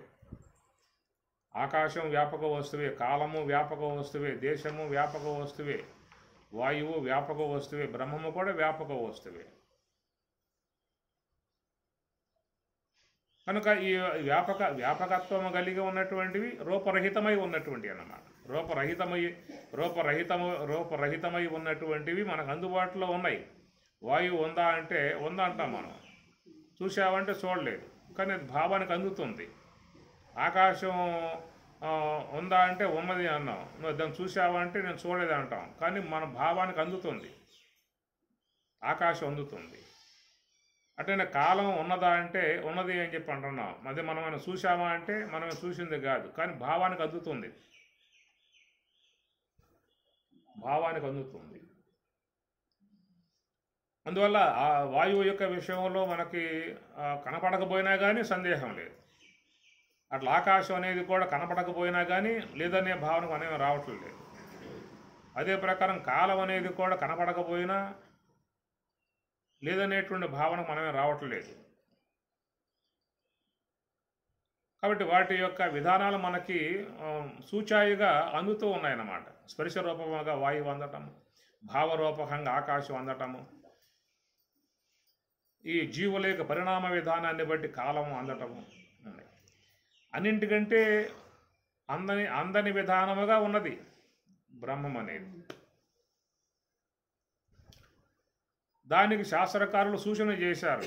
సౌక్ష్మ్యాత్ ఆకాశం నా ఉపలిపితే ఉదాహరణ ఇచ్చారు అక్కడ. సౌక్ష్మ్యాత్ ఎట్లయితే ఆకాశం చాలా సూక్ష్మమై ఉన్నదో అలాగా అది మనకు అందుబాటులో ఉన్న ఈ అందుబాటుకి లేకుండా ఏమాత్రం కూడా ఆశుకి తెలియకుండా ఉన్న అంశం అది. అందువల్ల మన పరిధిలోకి ఏవైతే కొన్ని ఆకారరహితమై ఉన్నా కానీ అందుబాటుకు వచ్చి ఉన్నాయో వాటిని సూచించి వాటిని అనుసరించి వాళ్ళు యథాకాశ ఆకాశంలాగా, వాయువత్తు వాయువులాగా అది ఉంది. మరి ఎట్లా పూర్ణంగా మాకు ఆకాశవత్త అంటున్నావు, వాయువత్త అని చెప్పి అంటున్నావు, వాయువులాగా ఆకాశంలాగా, మరి ఎట్లా అందుకోవాలి దాన్ని అన్నదానికి ఇమం యోగం ప్రోక్తవాన్. దీన్ని పట్టుకుంటే ఎట్లా అన్నదానికి నీకు సమాధానం వస్తుంది. దానికోసం యోగం ఉన్నది. ఎట్లా వాయువు అని చెప్పనంటే కొంచెం తెలుస్తుంది, దేహంతో కొంచెం స్పర్శ అందుతుంది. అందుబాటులో ఉన్నాయి, కొన్ని రూపరహితమై ఉన్నా కానీ అందుబాటులో ఉన్నాయి. నీకు కొంచెం ఫ్యాన్ వేస్తే గాలి ఉంది, చల్లగా. రూపరహితమై ఉన్నా కానీ సర్వవ్యాపకత్వం కలిగి ఉన్నా కానీ అందుబాటులో ఉన్నాయి అన్నమాట. కనుక రూపరహితం అనేటువంటి అంశంగా వచ్చినప్పుడు బ్రహ్మము వీటిలాగానే రూపరహితమై ఉన్నది. అయితే వీటిలాగా అది అందుబాటులోకి రావట్లే మనకి. అది రావాలనే దానికి ఏంటంటే ఇది ధ్యానం, యోగం, ఈ అంశాలు మనకు ప్రవేశింపజేసిన విధానము. కాబట్టి నువ్వు ధ్యానాన్ని శీలించాలి. తస్మాత్ యోగి భవార్జున, నువ్వు యోగివిక. నేను కూడా యోగినే, మహాయోగినై ఉన్నాను. కాబట్టి నువ్వు కూడా యోగివి కాగలిగితే నీకు ఆ యొక్క స్వరూప విధానం నీకు నీ అనుభవంలోకి వచ్చే అవకాశం ఉంటుంది అనేటువంటి మాట. మరి అయితే ఎట్లా దాన్ని ధ్యానించాలని చెప్పి అన్నప్పుడు దానికి మహాత్ములు కూడా ఈ తనువే గుడిగా, దేహో దేవాలయ ప్రోక్త, దేహమే నీ దేవాలయంగా చేసుకో. అంతటా వ్యాపకమై ఉన్నటువంటి యొక్క ఆ బ్రహ్మము నీలో ప్రత్యేగాత్మ అనేటువంటి స్వరూపముగా ఉన్నది కాబట్టి నీవు ఆ స్వరూపమును ఆరాధించే విధానముగా చేసేటువంటి యొక్క భాగమే యోగము. యోగం అనేది ఆత్మార్చన, అది దేవతార్చన. అంటే మన దేవతలని ఆరాధన చేస్తాం ఈశాన్య భాగంలో పెట్టి, అది వేరు. ఇక్కడ ఆత్మను ఆరాధించాలనేటువంటి యొక్క అంశముగా వచ్చినట్లయితే అది నీ దేహమే దేవాలయముగా భావించినప్పుడు మరి నీకు అనుగుణ్యముగా ఆరాధన చేసేటువంటి యొక్క భాగం మనకు చెప్పింది హంస యొక్క ఆశ్రయము. ధ్యానానికి దగ్గరగా ఉన్న అంశము హంస యొక్క ఆశ్రయము. ఎందుకంటే మనసు అనేటువంటి యొక్క వస్తువును సంకల్పములు లేకుండా చేయాలనేటువంటి తలంపు కాబట్టి సర్వ సంకల్ప సన్యాసి అనే స్వామి చెప్పిన అంశము కనుక ధ్యానం నిర్విషయం మనః స్కందోపనిషత్తు చెప్పిన అంశము కాబట్టి మనస్సులో ఏ సంకల్పము లేకుండా ఉండగలిగితేనే ఆ మనస్సు బ్రహ్మం వైపుకు ప్రయాణం చేయగలుగుతుంది. ఇంకా మనస్సుని దేంతో పెట్టినప్పటికీ కూడా దానికి ఆ యొక్క తన వృత్తి నుంచి విడబడే అవకాశాలు ఉండవు. మన శరీరంలో చాలా ఉన్నాయి, జ్ఞానేంద్రియాలు ఉన్నాయి, కర్మేంద్రియాలు అనేకం ఉన్నాయి. దేంతో పెట్టినా కానీ వాటి పరిధిలో ఉన్నటువంటివి అందుతాయి తప్ప ఈ మనకి ఉపనిషత్తు చెప్పేటువంటి బ్రహ్మము యొక్క అంశం దానికి చేరే అవకాశం కాదు. మరొక అంశం ఇక్కడ చెప్పుకున్నట్లయితే వ్యావహారికమై ఉన్నటువంటి ఈ నామరూపాత్మిక జగత్తు ఒకటి, పారమార్థికమై ఉన్నటువంటి సచ్చిదానందమై ఉన్నటువంటి బ్రహ్మం. సాకారంచ నిరాకారంచ సగుణంచ నిర్గుణంచ అని కూడా శాస్త్రం మనకి చెబుతున్నటువంటి కాబట్టి రెండు పదార్థాలు ఉన్నటువంటివి. అవి రెండు ఏంటంటే ఇంద్రియాలకు గోచరించేటువంటి అంశం ఒకటి, ఇంద్రియాలకు గోచరించకుండా ఉండేటువంటి అంశం ఒకటి. కనుక వ్యావహారికము పారమార్థికం అనే మాటలు వాడారు. అయితే ఈ వ్యావహారిక అనేటువంటి యొక్క వస్తు స్వరూపాన్ని తెలియజేయడానికి మనకి ఇంద్రియాలు అనుకూలంగా ఉన్నాయి. ఇంద్రియాలు అనుకూలంగా ఉన్నాయి. సందర్భం అనుసరించి మనం చూసినట్లయితే గతంలో కూడా చెప్పే మీకు జ్ఞాపకం వస్తున్న విషయము, వ్యావహారిక జగత్తు అది అజ్ఞాత పదార్థము అని, పారమార్థికమై ఉన్నటువంటి ఈ యొక్క బ్రహ్మము కూడా అజ్ఞాతమై ఉన్న వస్తువు. ఇది తెలియబడేది కాదు, అది తెలియబడేది కాదు. అజ్ఞాత పదార్థం అన్నప్పుడు వ్యావహారికముగా ఉన్నటువంటి నామరూపాత్మ జగత్తు అజ్ఞాత పదార్థమే, పారమార్థికమై ఉన్న సచ్చిదానందమై ఉన్నటువంటి యొక్క బ్రహ్మము కూడా అజ్ఞాత పదార్థమే. అయితే ఈ యొక్క వ్యావహారిక జగత్ అనేటువంటి యొక్క వస్తు స్వరూపాన్ని ఇంద్రియముల యొక్క సహకారంతో జ్ఞాతం చేసుకుంటూ ఉన్నాం. ఇంద్రియ సహకారం లేకుండా నీకు ఈ వ్యావహారికమైన నామరూపాత్మ జగత్తు నీకు తెలియబడే అవకాశం లేదు. నేత్రము, శ్రోత్రము, జిహ్వ, గ్రాణం అనబడేటువంటి యొక్క ఈ పంచేంద్రియాలు లేకుండా నీకు ఈ బయట ఉన్నటువంటి జగత్తు నీకు ఏ కోశ తెలియబడే అవకాశాలు లేవు. కనుక ఈ బయట ఉన్నటువంటి వ్యావహారికమై ఉన్నటువంటి యొక్క జగత్తు యొక్క సంబంధ అంశాన్ని తెలుసుకోవటానికి మనకి పరికరాలు ఉన్నాయి. ఏమిటని చెప్పనంటే ఇంద్రియముల యొక్క సహకారముతోనే అవి జ్ఞాతం తెలుసుకోవచ్చు అన్నమాట. అదే ప్రకారముగా పారమార్థికమై ఉన్నటువంటి యొక్క బ్రహ్మము కూడా నీకు అజ్ఞాత పదార్థం, తెలియకుండా ఉన్నది. అజ్ఞాత పదార్థమై ఉన్నటువంటి యొక్క బ్రహ్మమును తెలుసుకోవటానికి నీ సహకారముగా ఉన్నటువంటి యొక్క వస్తువు శ్వాస, హంస అనేటువంటిది. కారణం ఏంటనే మాట చూసినట్లయితే ఏ యొక్క వ్యావహారికమై ఉన్న జగత్తుని తెలుసుకోవటానికి ఏ ఇంద్రియాలైతే ఉన్నాయో ఆ ఇంద్రియాలు అనేటువంటివి ఈ పంచభూతముల యొక్క అంశముల నుంచి ఆవిర్భావమై వచ్చాయన్నమాట. మనకి ఆకాశాంశం నుంచి శ్రోత్రేంద్రియం వచ్చింది, వాయువు అంశం నుంచి త్వగేంద్రియం వచ్చింది, అగ్ని నుంచి మనకి నేత్రేంద్రియం అనేది ఏర్పడింది, జలము నుంచి జలాంశం నుంచి మనకి జిహ్వేంద్రియం అనేది ఏర్పడింది, పృథివీ నుంచి మనకి ఘ్రాణేంద్రియం అనేది ఏర్పడింది. 5 ఉంటాయి ఇంద్రియాలు, 6వ ఇంద్రియం ఉండదు ఎవరికి కూడా. ఏ దేశానికి పోయినా కానీ ఎక్కడ చూసినా కానీ 5 ఇంద్రియాలే ఉంటాయి. ఒక మానవులే కాదు, ఇతర ప్రాణులు ఏవైతే ఉన్నాయో లక్షల రకాలు, దేనికన్నా చూడు, నువ్వు చూస్తే 5 ఉంటాయి ఇంద్రియాలు. ఐదే ఉండటం కారణం ఏంటంటే పంచభూతాలు ఐదే కాబట్టి ఒక్కొక్క భూతము నుంచి ఒక్కొక్క ఇంద్రియం అనేది ఏర్పడ్డటువంటి విధానం అన్నమాట. ఒక్కటొక్కటే వచ్చింది. ఆకాశం యొక్క అంశం నుంచి శ్రోత్రము, వాయువు యొక్క అంశం నుంచి త్వగేంద్రియము, అగ్ని యొక్క అంశం నుంచి జిహ్వేంద్రియము, నేత్రేంద్రియము, జలం యొక్క అంశం నుంచి జిహ్వేంద్రియము, పృథివీ యొక్క అంశం నుంచి ఘ్రాణేంద్రియం. అందువల్ల వాటి యొక్క అంశములతో ఏర్పడ్డాయి కాబట్టి ఇవి వాట్లను తెలియజేయటానికి సదుపాయం ఉంది వీళ్ళకి. వాటి నుంచి వచ్చాయి కాబట్టి ఇవి తిరిగి మరలా వాట్లను తెలియజేయటానికి సహకరించేవిగా ఉన్నాయన్నమాట.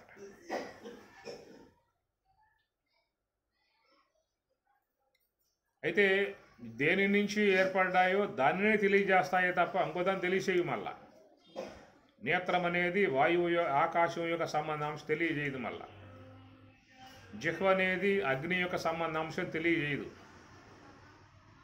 కనుక జిహ్వ అనేది దేని నుంచి ఆవిర్భావం అయిందో దాని యొక్క సంబంధమైనటువంటి వాటితో సంబంధం కలిగి ఉంటుంది. జలములో ఏవైతే ఉన్నాయో రసాలు, తీపి, పులుపు, ఉప్పు వాటి వరకే పోతుంది తప్ప ఆకాశం యొక్క సంబంధమైన అంశం జోలికి అది పోదు, సంబంధం లేదు. అట్లా వాయువు యొక్క అంశంతో ఏర్పడ్డటువంటి యొక్క త్వగేంద్రియం వాయువులో ఉన్నటువంటి అంశాలను చేసే విధానమే తప్ప అగ్నిలో ఉన్న అంశాలు, జలంలో ఉన్న అంశాలు అది తెలియదు. మళ్ళా దేని యొక్క అంశతో జనించిందో అది దానిలో ఉన్నటువంటి యొక్క వాటిలను మాత్రమే తెలియజేసే విధానంగా ఉంటుందన్నమాట.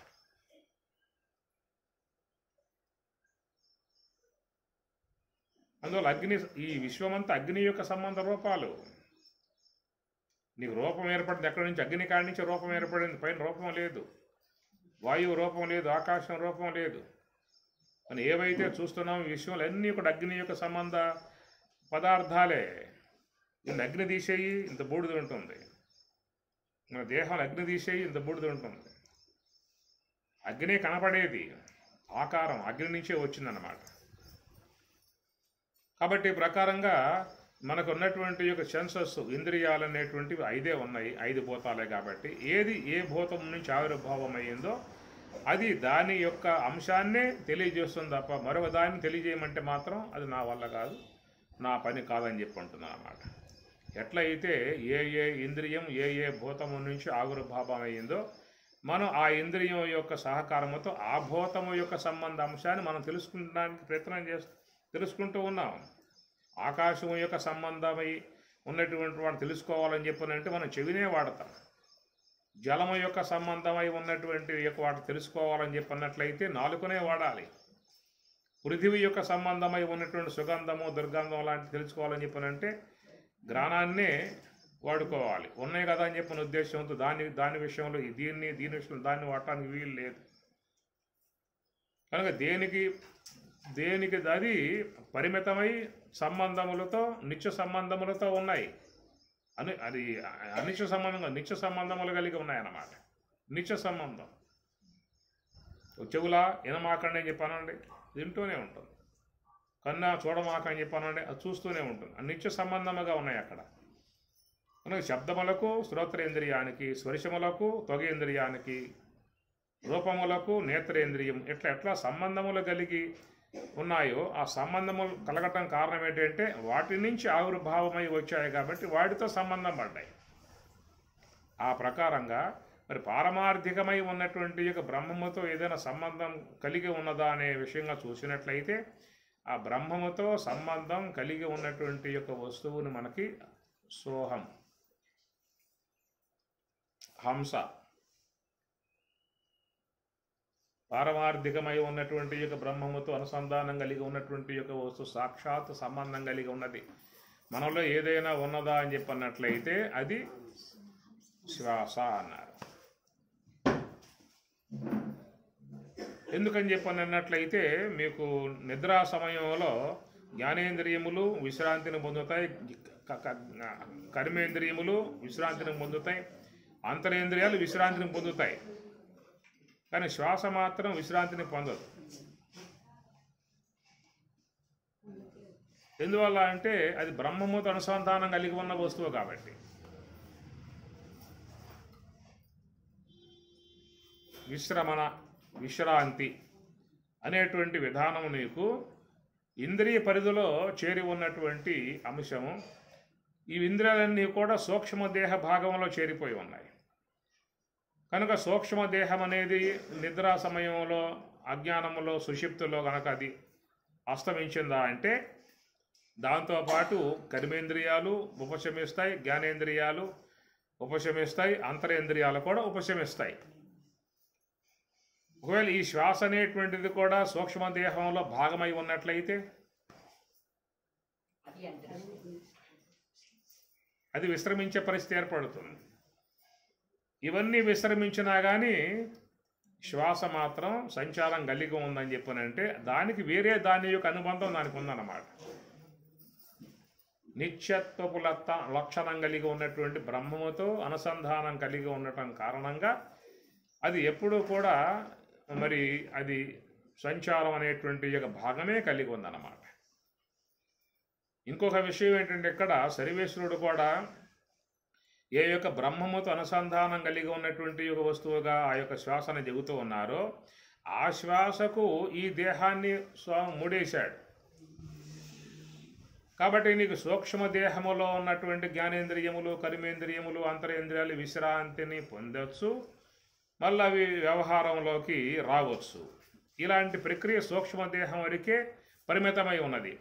కానీ స్థూల దేహం కాడ మరి అది చూస్తే అక్కడ లేదు. మళ్ళా స్థూల దేహంలో పనిచేసేటువంటి అవయవ సముదాయంలో కూడా సూక్ష్మదేహంలో పనిచేసే ఇంద్రియాల్లాగా విశ్రాంతిని పొందే విధానం ఇక్కడ ఏమైనా ఉన్నదా?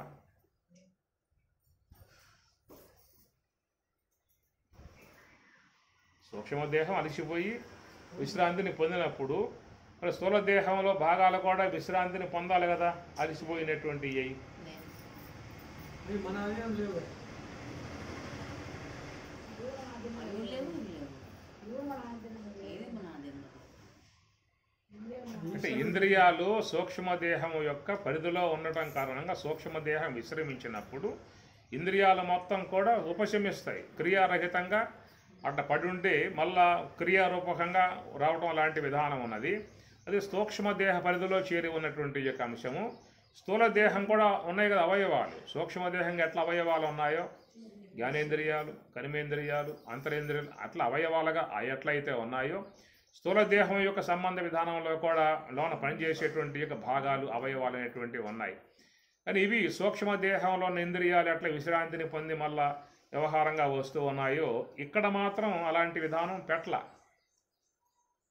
ఎందువల్లంటే ఏ యొక్క శ్వాస భగవంతుని యొక్క ఆశ్రయం కలిగి నిత్యత్వ లక్షణంగా అది సంచార విధానం కలిగి ఉన్నదో అదాగితే కాలి ప్రాణులు ఉండే అవకాశాలు లేవిక. అదాగితే కాలి సూక్ష్మదేహం ఏమన్నా కాసేపు ఆగొచ్చేమో కానీ ఈ శ్వాస అనేటువంటి యొక్క వస్తువు మాత్రం ఆగటానికి వీల్లేదు. ఆ శ్వాసతో ముడిపడి ఉన్నటువంటివి ఈ స్థూలదేహ సంబంధ భాగాలు. అది ఉన్నంతవరకు ఈ పని చేస్తూనే ఉంటాయన్నమాట. కాబట్టి ప్రకారముగా ఈ శ్వాస అనబడేటువంటి యొక్క విధానం అది భగవంతుని యొక్క సన్నిధిలో నుంచి అది వస్తూ ఉన్నది అనేటువంటి మాట. కాబట్టి శాస్త్రకారులు కూడా మనకు నేను చెప్పుకున్న మంత్రం కూడా వాయో త్వం ఏవ ప్రత్యక్షం బ్రహ్మాసి అన్నారు. నువ్వు బ్రహ్మము, నువ్వు సాకార బ్రహ్మము, అది నిర్వికార బ్రహ్మము, నువ్వు సాకార బ్రహ్మము. అందువల్ల మనకి చూస్తే తాత్వికులందరూ కూడా మోక్షం యొక్క విషయంగా వచ్చినప్పుడు వాళ్ళు శ్వాసనే ఆశ్రయించారు. సత్యలోకం పుజాడ హంసగిరుక అన్నారు. ఏమి ఈ ప్రకారంగా మనకి ఎవరైతే మనం మహాత్ములుగా భావిస్తూ ఉన్నామో, సేవిస్తూ ఉన్నామో, పూజిస్తూ ఉన్నామో, బ్రహ్మవేత్తలు అని చెప్పని వాళ్ళని భావించి సేవిస్తుంటూ ఉన్నామో వాళ్ళందరూ కూడా నివృత్తి మార్గం వైపుకి ప్రయాణం చేసిన వాళ్ళు, స్వరూపానుభవాన్ని పొందినవారు. అలాగా వాళ్ళ నివృత్తి మార్గంలో పయనించటానికి వారికి సహకరించినటువంటి యొక్క వస్తువు శ్వాస. ఆ అంశం నిన్న మనం కూడా ప్రస్తావించుకున్నాం. ముని మోక్షపరాయణ, మోక్షపరాయణ మోక్షం పట్ల అపేక్ష ఉన్నటువంటి వాడు ఎవరైనా ఉంటే వాళ్ళు ఈ ప్రకారంగా వాళ్ళు ఉండాల్సి ఉంటుంది అనే మాట నిన్న చెప్పింది. నేను నిన్న మొన్న వచ్చింది అది. స్పర్శాన్ కృతవా బహిహి బాహ్యాం, బయట ఉన్న విషయాలు బయటే పెట్టు. చక్షుశ్చైవాంతరి బ్రోహోని, దృష్టిని భృకుటి మధ్యంలోకి మళ్లించు. ప్రాణాపానవు సమూకృత నాసాభ్యంతర చారిణవు, నాసా ముక్కులో సంచరించేటువంటి ఏ శ్వాస ఉన్నదో శ్వాసని సమూకృతవా, దాని యొక్క గమనాన్ని నువ్వు యతేంద్రియ మనోబుద్ధి, మనస్సుని బుద్ధిని నియమించు, శ్వాస యొక్క ఆశ్రయం ద్వారా నియమించు. ఈ ప్రకారంగా కనుక చేయగలిగితే నీవు ఎవడు చేస్తాడో సహా అతడు ముక్త ఏవా, వాడు మోక్షాన్ని పొందినట్లే. ఇది మనకు సూచించే పదాలు. ఇదే అంశం మనకు భగవద్గీత 8వ అధ్యాయంలో అడుగుసు అటు వెళ్ళి దగ్గుతున్నావు. ఏం చెప్పాను? ఈ అంశాన్ని మీకు భగవద్గీత 8వ అధ్యాయంలో ప్రస్తావన చేసిన అంశం అది. మనసాచలేన ప్రయాణకాలే మనసా అచలేన భక్త్యా యుక్తో యోగ బలేన చేయవ భ్రూర్మధ్యే ప్రాణం ఆవేశ అన్నాడు.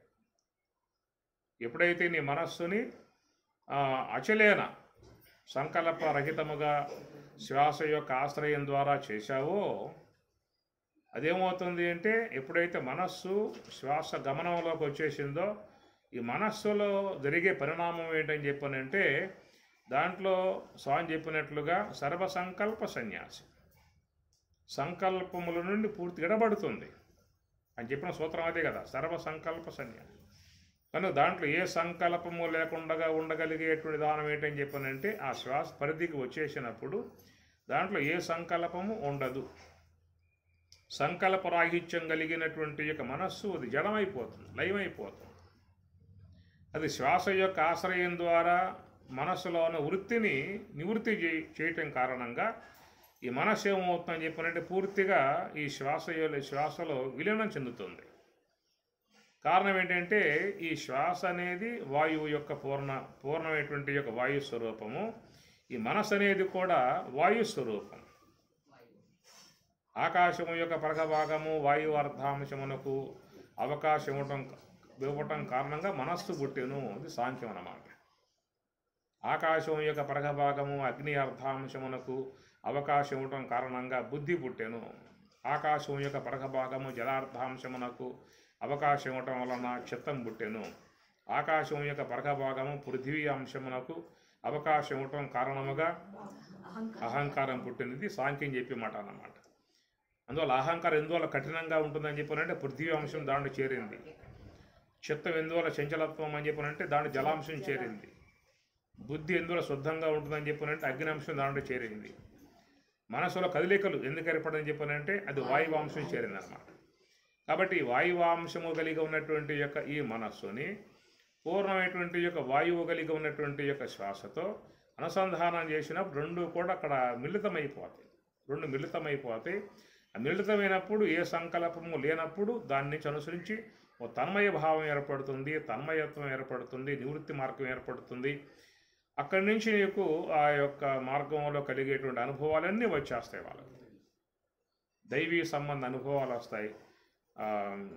తన్మయత్వము, దివ్యమైనటువంటి యొక్క విభూతులు. తైతరీయంలో చెప్తే ఆకాశ శరీరం అంటే దేహం అంతా కూడా జడమైపోయి విశ్వవ్యాపకత్వం కలిగే విధానం వస్తుందని చెప్పిన అన్నాడు. ఆకాశ శరీరం బ్రహ్మ సత్యాత్మ ప్రాణారామం. ఆ ప్రాణం కూడా బ్రహ్మమునందు ఇక రమించే స్థాయికి వెళ్ళిపోతుంది అన్నాడు. బ్రహ్మ సత్యాత్మ ప్రాణారామం మన ఆనందం.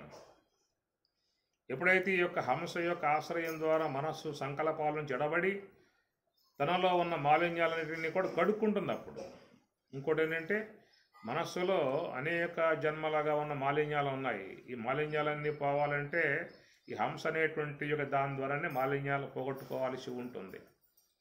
మీకు ఈ మాట సీతమ్మ వారు సీతారామ సంవాదంలో పుటమి వేసిన బంగారం అలాగా అంటాం. తప్త కాంచన పుష్ప సన్నిబంబై అనే పదం వాడుతుంది.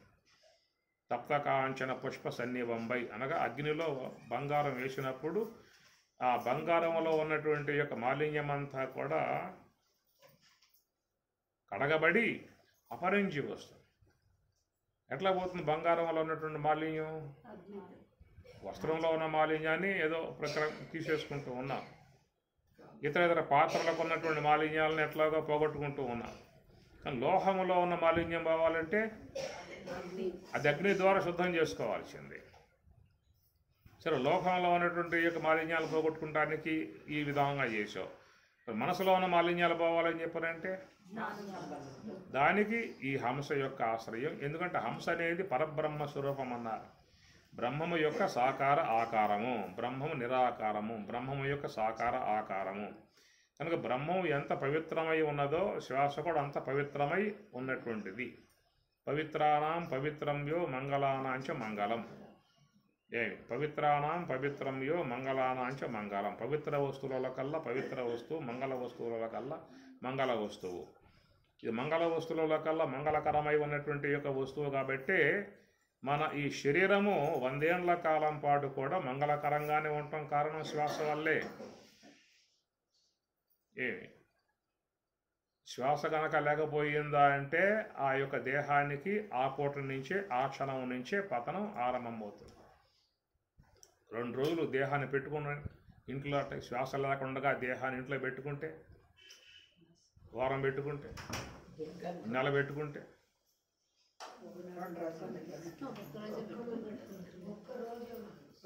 మరి బందర్లు పెట్టుకుంటున్నాం కదా, అదే దేహాన్ని 100 ఏళ్ళు గృహము. కాబట్టి మంగళానాంచ మంగళం, మంగళకరమై ఉన్నటువంటి ఎంతన్నా దేహంలో శ్వాస పోయిన తర్వాత దానికి ఏదో ఆయిల్ పోస్తారు, ఇంకా అత్తర్లు పోస్తారు, ఇంకేదో కెమికల్ పోస్తారు, ఏమన్నా పోయినే కాక ఈ పతనం ఆరంభమైందే కా. కాబట్టి అలాగా అమంగళం అయిపోతుంది, మైలు వస్తుంది. దేహం పోయిన వాళ్ళు నా సంవత్సర కాలం పాటు ఆ దీపం పెట్టకూడదు, ఆ ఇంటికి పోకూడదు, వాళ్ళని పిలవకూడదు, ఏ ఫంక్షన్లకు రానివ్వకూడదు. ఇంత వ్యాప్తి అయిందన్నమాట. దేహం వరకే కాదు అమంగళకరం, ఆ దేహ సంబంధికులై ఉన్నటువంటి వాళ్ళు అమెరికాలో రష్యాలో ఉన్నా కానీ ఆవిడ కూడా పోతుంది. సూతకం అండి, మాకు అవకాశం లేదు, మీ గృహం రాకూడదు, పాల్గొనకూడదు, మాకు సూతకం వచ్చింది. కాబట్టి మంగళానాంచ మంగళం, అమంగళకరమై ఉన్నటువంటి యొక్క దేహాన్ని కూడా మంగళకరంగా చేయగలిగేటువంటి దానమే ఒకటి. పవిత్రానాం పవిత్రంయో అనగా అనేక జన్మలుగా ఏ యొక్క మాలిన్యం సూక్ష్మ దేహంలో చేరిపోయిందో, మనం చేసే కార్యముల యొక్క సంబంధమై ఉన్న దోషాలన్నీ కూడా దేంట్లో చేరుతాయి? ఆత్మలో ఉంటాయా, స్థూల దేహంలో ఉంటాయా? చేస్తున్న ఏ కార్యాల సంబంధమై ఉన్నటువంటి దోషాలు ఏవైతే ఉన్నాయో అవన్నీ కూడా ఆత్మలో పోయి పడతాయా, స్థూల దేహంలో పడతాయా?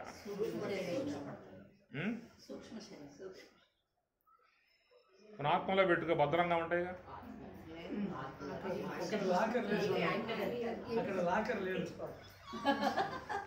అది లాకర్ పెట్ట, అది దేనికి అంటదు. ఆత్మ దేన్ని అంటదు, బ్రహ్మము దేన్ని అంటదు. ఏదైనా బ్రహ్మం వద్దకు రావాలంటే నువ్వు కడుక్కుని రా అంటున్నాడు ఆయన గారు. నువ్వు కడుక్కుని రా, మాలిన్యాలతో రావడానికి ఇక్కడ అలౌడ్ లేదు. కాబట్టి ప్రకారంగా ఇవన్నీ కడిగి వేసే విధానం పరబ్రహ్మముగా ఉన్నటువంటి శ్వాస. దీనికి హంస అన్నారు, శ్వాస అన్నారు, సోహం అన్నారు. పాలు నీరు ఏర్పరచి పాలలో ఓలలాడినదినొక హంస. ఆ పాలు నీరు వేరు చేసి ఆ పాల భాగములో లయం చేసే విధానం అన్నమాచార్యుల వారు ఆ భాగాన్ని అక్కడ అందిస్తూ ఉన్నాడు. మనకి గీత 13వ అధ్యాయం పేరేమిటి? క్షేత్రమును క్షేత్రజ్ఞుణ్ణి. క్షేత్రం అంటే మహాభూతాన్యహంకారో బుద్ధిరవ్యక్తమేవచ ఇంద్రియాని దశైకంచ పంచశ ఇంద్రియ గోచరా ఇచ్ఛా ద్వేషం సుఖం దుఃఖం సంఘాతచేతనాధృతి ఏతత్తు క్షేత్రం అని కదా. మహాభూతాని అహంకార బుద్ధి అవ్యక్తం ఏవచ ఇంద్రియాన్ని దశైకంచ. దశ ఇంద్రియాలు జ్ఞానేంద్రియ కర్మేంద్రియాలు దశైకంచ ఇంద్రియ గోచరాహ విషయాలు. ఈ మొత్తం కూడా చేరి ఆయన చెప్పుకొస్తున్నటువంటి విధానము క్షేత్రము అన్నాడు. క్షేత్రజ్ఞం చాపి మాం విద్ధి సర్వక్షేత్రేషు. క్షేత్రజ్ఞం మాం, నేను అన్నాడు. కాబట్టి ఈ ప్రకారంగా మనలో ఆ క్షేత్రజ్ఞుడు క్షేత్రము రెండు కలిసిపోయి ఉన్న విధానం కదా. ఆ కలిసిపోయి ఉన్న విధానం కాబట్టి పరమాత్మ ఏమన్నాడు, క్షేత్రజ్ఞ విభాగం చేయమన్నాడు.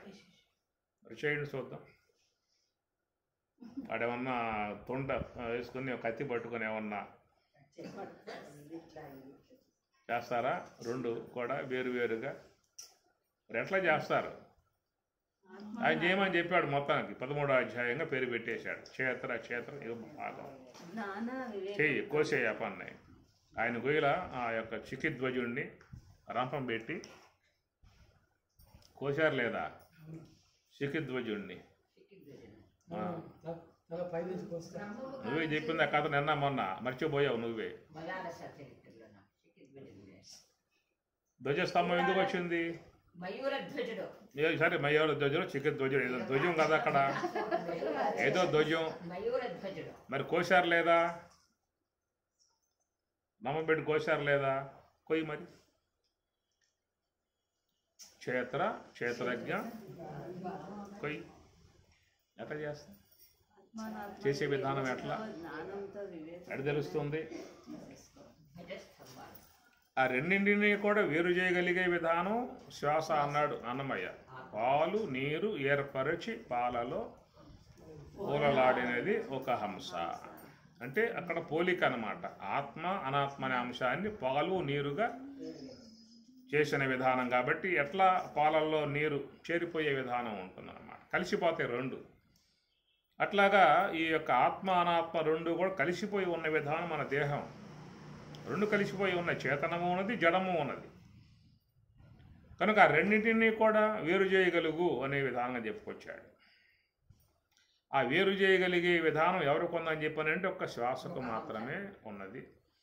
కాబట్టి ఆ మనస్సును శ్వాస యొక్క ఆశ్రమం పెట్టినట్లయితే అది వేరు చేస్తుంది. అనాత్మను వేరు చేస్తుంది, ఆత్మను వేరు చేస్తుంది. చివరికి ఆ శ్వాస ఆత్మలో లయమైపోతుంది. చివరికి ఆ శ్వాస అనాత్మను వేరు చేసి ఆ శ్వాస ఆత్మలో లయమైపోతుంది అనేటువంటి మాటే మీకు భగవద్గీత 8వ అధ్యాయంలో భ్రువోర్మధ్యే ప్రాణం ఆవేశ. భృకుటి మధ్యంలో ప్రాణవాయువు ప్రవేశిస్తున్న. భృకుటి మధ్యం అంటే అది బ్రహ్మరంధ్రం, అదే మోక్షద్వారం, అదే కైవల్య మార్గం. అక్కడే నువ్వు బ్రహ్మమును పొందాల్సి ఉంటుంది. బ్రహ్మం అంతటా ఉంది కదా. అంతటా ఉన్న బ్రహ్మాన్ని పొందే అవకాశం ఏమైనా ఉందా?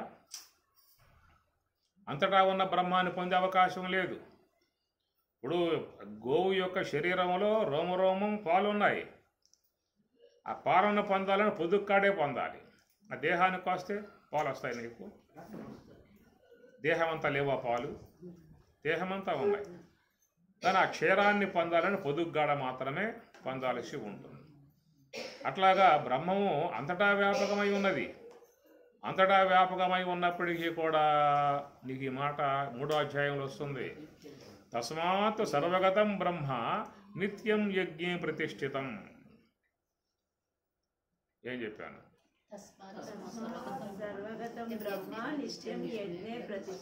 అది ఎందుకు చెప్పాను ఆ పదాన్ని? అది ఎందుకు చెప్పాను?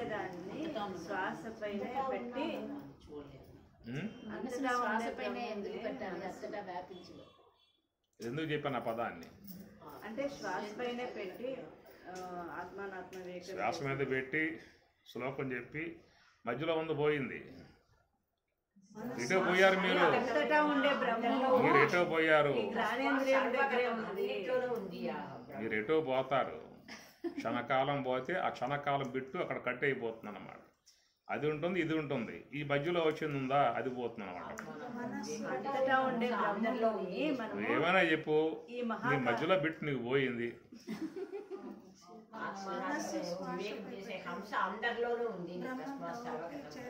మహాకారణంలోనే ప్రయాణం చేసినప్పుడే చిక్కేది అంట.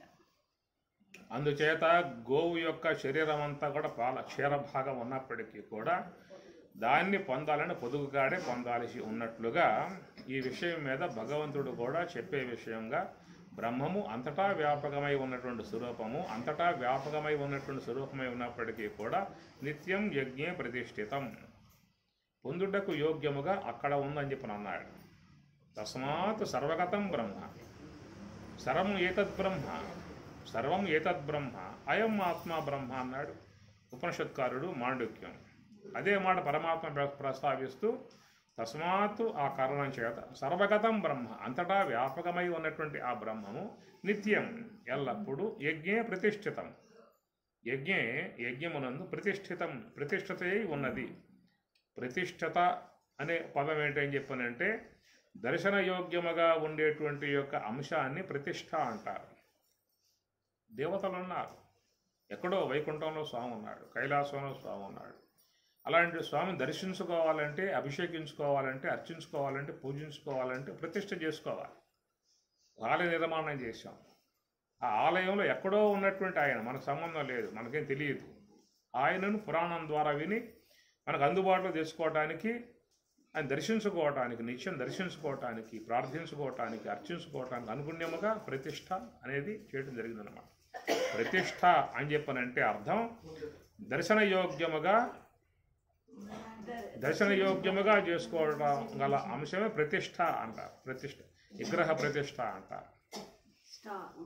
అట్లాగా ఈ పురాణములలో చెప్పేటువంటి యొక్క దేవతలు ఎక్కడెక్కడో ఏ లోకాలలో ఉన్నారో మనకు తెలియదు. అలాగే ఎక్కడో ఉన్నటువంటి యొక్క వారిని మనకు అందుబాటులో తెచ్చుకోవటానికి మనం ఈ యొక్క స్వామి యొక్క రూపముగా దాని యందు అలిక చేసుకుని మన యొక్క సన్నిధి కాడ ప్రతిష్ఠ చేసుకుని దర్శించుకుంటూ ఉన్నాం. మరి ఆ విధంగా మనం శివుణ్ణి ప్రతిష్ఠ చేసుకున్నాము, విష్ణువుని ప్రతిష్ఠ చేసుకున్నాం, అమ్మవారిని కూడా ప్రతిష్ఠ చేసుకున్నాం, ఇంకా ఇతర దేవతలను కూడా ప్రతిష్ఠ చేసుకుని దర్శించుకుంటూ ఉన్నాం కదా. అలాగే మరి అంతటా వ్యాపకమై ఉన్న బ్రహ్మము, దాని ప్రతిష్ఠ చేయి బ్రహ్మమును. శివుణ్ణి చేసినంతటి వాడివి నువ్వు ఇది చేయలేవా? విష్ణువుని చేయగలిగిన వాడు నువ్వు ఇది చేయలేవా? అమ్మవారిని తెచ్చినటువంటి వాడు ఇది చేయలేవా? అమ్మవారిని తెచ్చావుగా, శివుని తెచ్చావుగా, విష్ణువుని తెచ్చావుగా, ఏం తేలేవా? కాబట్టి వీళ్ళందరూ ఎక్కడో లోకాంతరాలలో ఉన్నారు, అంతటా లేరు. వైకుంఠవాసుడు ఆయన ఉండే లోకం ఆయనకు ఉంది, పరమశివుడు ఆయన ఉండే లోకం ఆయనకున్నది, అమ్మవారు శ్రీదేవి ఆ ఉండే లోకం అనుకున్నది. ఎక్కడో ఉన్న విధానంగా ఇక్కడ పెట్టుకోవాల్సి వచ్చు. అంతటా ఉన్నటువంటి బ్రహ్మమును నువ్వు ఏం చేయలేవు, నీ వల్ల కాదు తేవటానికి, దాని రూపం లేదు. కనుక అంతటా వ్యాపకమై ఉన్నటువంటి యొక్క ఆ బ్రహ్మమే దాన్ని ఆరాధించి పొందటానికి ఇష్టపడేటువంటి యొక్క యోగులు, జ్ఞానులు వీళ్ళంతా ఉన్నారు. ఒక వర్గం ఉన్నది, అదంతా భక్త వర్గం. ఆ భక్త వర్గం గలవారు వాళ్ళ సౌలభ్యంగా ఎక్కడో ఉన్నటువంటి ఆ స్వామిని తన సన్నిధికి తెచ్చుకొని ప్రతిష్ఠ చేసుకున్నారు. కానీ ఈ భక్త వర్గం, ఈ జ్ఞాన వర్గం, ఈ తత్వానుభవాన్ని పొందేటువంటి అపేక్ష గల వర్గం, వీళ్ళందరి కోసంగా అంతటా వ్యాపకమై ఉన్నటువంటి యొక్క ఆ బ్రహ్మము నీలో సుషుమ్న అనబడేటువంటి ప్రదేశమునందు ఆయనే ప్రతిష్ఠ కాబడ్డాడు. తస్మాత్ సర్వగతం బ్రహ్మ నిత్యం యజ్ఞే ప్రతిష్ఠితం, ఆయన ప్రతిష్ఠ కాబడ్డాడు. ఎందుకంటే నువ్వు దర్శించుకోవడానికి నీకున్నటువంటి అపేక్ష.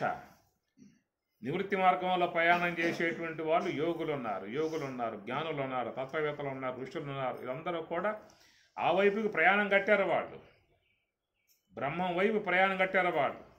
మరి బ్రహ్మం వైపు ప్రయాణం కట్టిన వాళ్ళు, నివృత్తి మార్గం వైపు ప్రయాణం కట్టిన వాళ్ళకి అందుబాటులోకి రావాలంటే అంతటా వ్యాపకమై ఉన్న స్వరూపము అది పొందే అవకాశం కాదు. కాబట్టి తానే వాళ్ళకి అందుబాటులో ఉండేట్లుగా వారి యందే సుషుమ్న అనబడేటువంటి యొక్క ఆ భాగమునందు ఆయన ప్రతిష్ఠ అనేటువంటిది అయ్యాడు. యజ్ఞే ప్రతిష్ఠితం. అందుచేత ఏంటంటే ఆ యొక్క సుషుమ్న అనబడేటువంటి యొక్క ఆ భాగంలోకి నువ్వు పోవాలంటే ఆ భాగంలోకి చేర్చడానికి అవకాశంగా సదుపాయముగా ఉన్నటువంటిది ఒకే ఒక్క వస్తువు, హంస.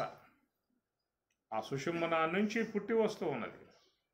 ఇడాపింగళయోరు మధ్య సుషుమ్న సూక్ష్మ రూపిణి, అక్కడి నుంచి శ్వాస అనేది పుట్టి వస్తుంది. కాబట్టి దాన్ని పొందాలన్న అపేక్ష ఉన్నవాళ్ళు, దాంట్లో లీనం కావాలన్న అపేక్ష ఉన్నవాళ్ళు, దాంట్లో ఐక్యం చెందాలన్న అపేక్ష ఉన్నటువంటి వారు దీన్ని పట్టుకోవాలి. శివుంటుంది ఇందాక చెప్పుకున్నట్లుగా ఆకాశములో ఉన్న భాగాలు పొందాలన్న అపేక్ష ఉన్నవాళ్ళు చెవిని పట్టుకోవాలి. వాయువులో ఉన్న భాగాలు పొందాలని అపేక్ష ఉన్నవాళ్ళు త్వగేంద్రియం పట్టుకోవాలి. అగ్నిలో ఉన్నటువంటి రూప భాగాలు పొందాలని అపేక్ష ఉన్నవాళ్ళు నేత్రాన్ని పట్టుకోవాలి. జలములో ఉన్నటువంటి రసాలు తీపి పులుపు ఉప్పు కార రసాలు పొందాలని అపేక్ష ఉన్నటువంటి వారు జిహ్వను పట్టుకోవాలి. మరి ఇంద్రియ అగోచరమై సర్వవ్యాపకత్వం కలిగి సచిదానందమై ఉన్నటువంటి యొక్క బ్రహ్మమును పొందాలని అపేక్ష ఉన్నటువంటి వారు శ్వాసనే పట్టుకోవాలి. హంసాశ్రయం పొందాలి. హంసాశ్రయం ద్వారానే పారమార్థిక వస్తువు పొందుతావు. ఇంద్రియముల యొక్క ఆశ్రయం ద్వారానే వ్యావహారిక వస్తువులను పొందుతాం. ఇంద్రియ ఆశ్రయం లేనివాడు వ్యావహారిక వస్తువును పొందలేడు. హంస యొక్క ఆశ్రయం లేనివాడు పారమార్థిక వస్తువుని పొందలేడు. కనుక ఆ విధముగా ఎవరైతే మోక్షాన్ని అపేక్షించి బ్రహ్మానంద స్వరూపాన్ని, శాశ్వత ఆనంద స్వరూపాన్ని, శాశ్వత పదవి, తిరిగి రాకుండా ఉండేటువంటి యొక్క పదవి, శుక్ల కృష్ణే గతిహ్యేతే జగత శాశ్వతే మతే ఏకయాయాత్యనావృత్తిం అన్యయా వర్తతే పునః. జగతే, ఈ జగత్తు యందు శాశ్వతముగా ఉన్నటువంటివి శుక్ల మార్గము, కృష్ణ మార్గము అన్నారు. ఒక మార్గంలో పోతే తిరిగి వస్తారు, మరొక మార్గంలో పోతే తిరిగి రారు. కృష్ణ మార్గము అన్నప్పుడు ఇంద్రియముల యొక్క ఆశ్రయంలో ఉండి ఈ ప్రపంచ విషయాల్లోకి పోయేటువంటిదంతా కూడా కృష్ణ మార్గం. ఇటు పోయే వాళ్ళు తిరిగి మరల జన్మలకు వచ్చే విధానంగా ఉన్నారు. హంస యొక్క ఆశ్రయంలో ఉండి నివృత్తి మార్గంగా పోయేటువంటి వాళ్ళు శుక్ల మార్గం. శుక్లం అంటే జ్ఞానం, అది జ్ఞాన మార్గం. ఈ జ్ఞాన మార్గంలో పోయిన వాళ్ళు నా నివర్తంతి, అది తిరిగి వచ్చే విధానంగా లేదు. ఈ ప్రకారంగా జగత్తు యందు శుక్ల కృష్ణే గతిహ్యేతే జగత శాశ్వతే మతే ఏకయాయాతే అనావృత్తిం అన్యయా వర్తతే పునః. ఒకటి వచ్చే మార్గం, ఒకటి రాని మార్గం. ప్రవృత్తి వచ్చే మార్గం, నివృత్తి రాని మార్గం. ప్రవృత్తి కృష్ణ మార్గం, నివృత్తి శుక్ల మార్గం. ఇటు పోతే వాళ్ళు రారు, అటుపోయిన వాళ్ళు వస్తారు. అటు పోవాలంటే ఇంద్రియాలను ఆశ్రయించాలి, ఇటు పోవాలంటే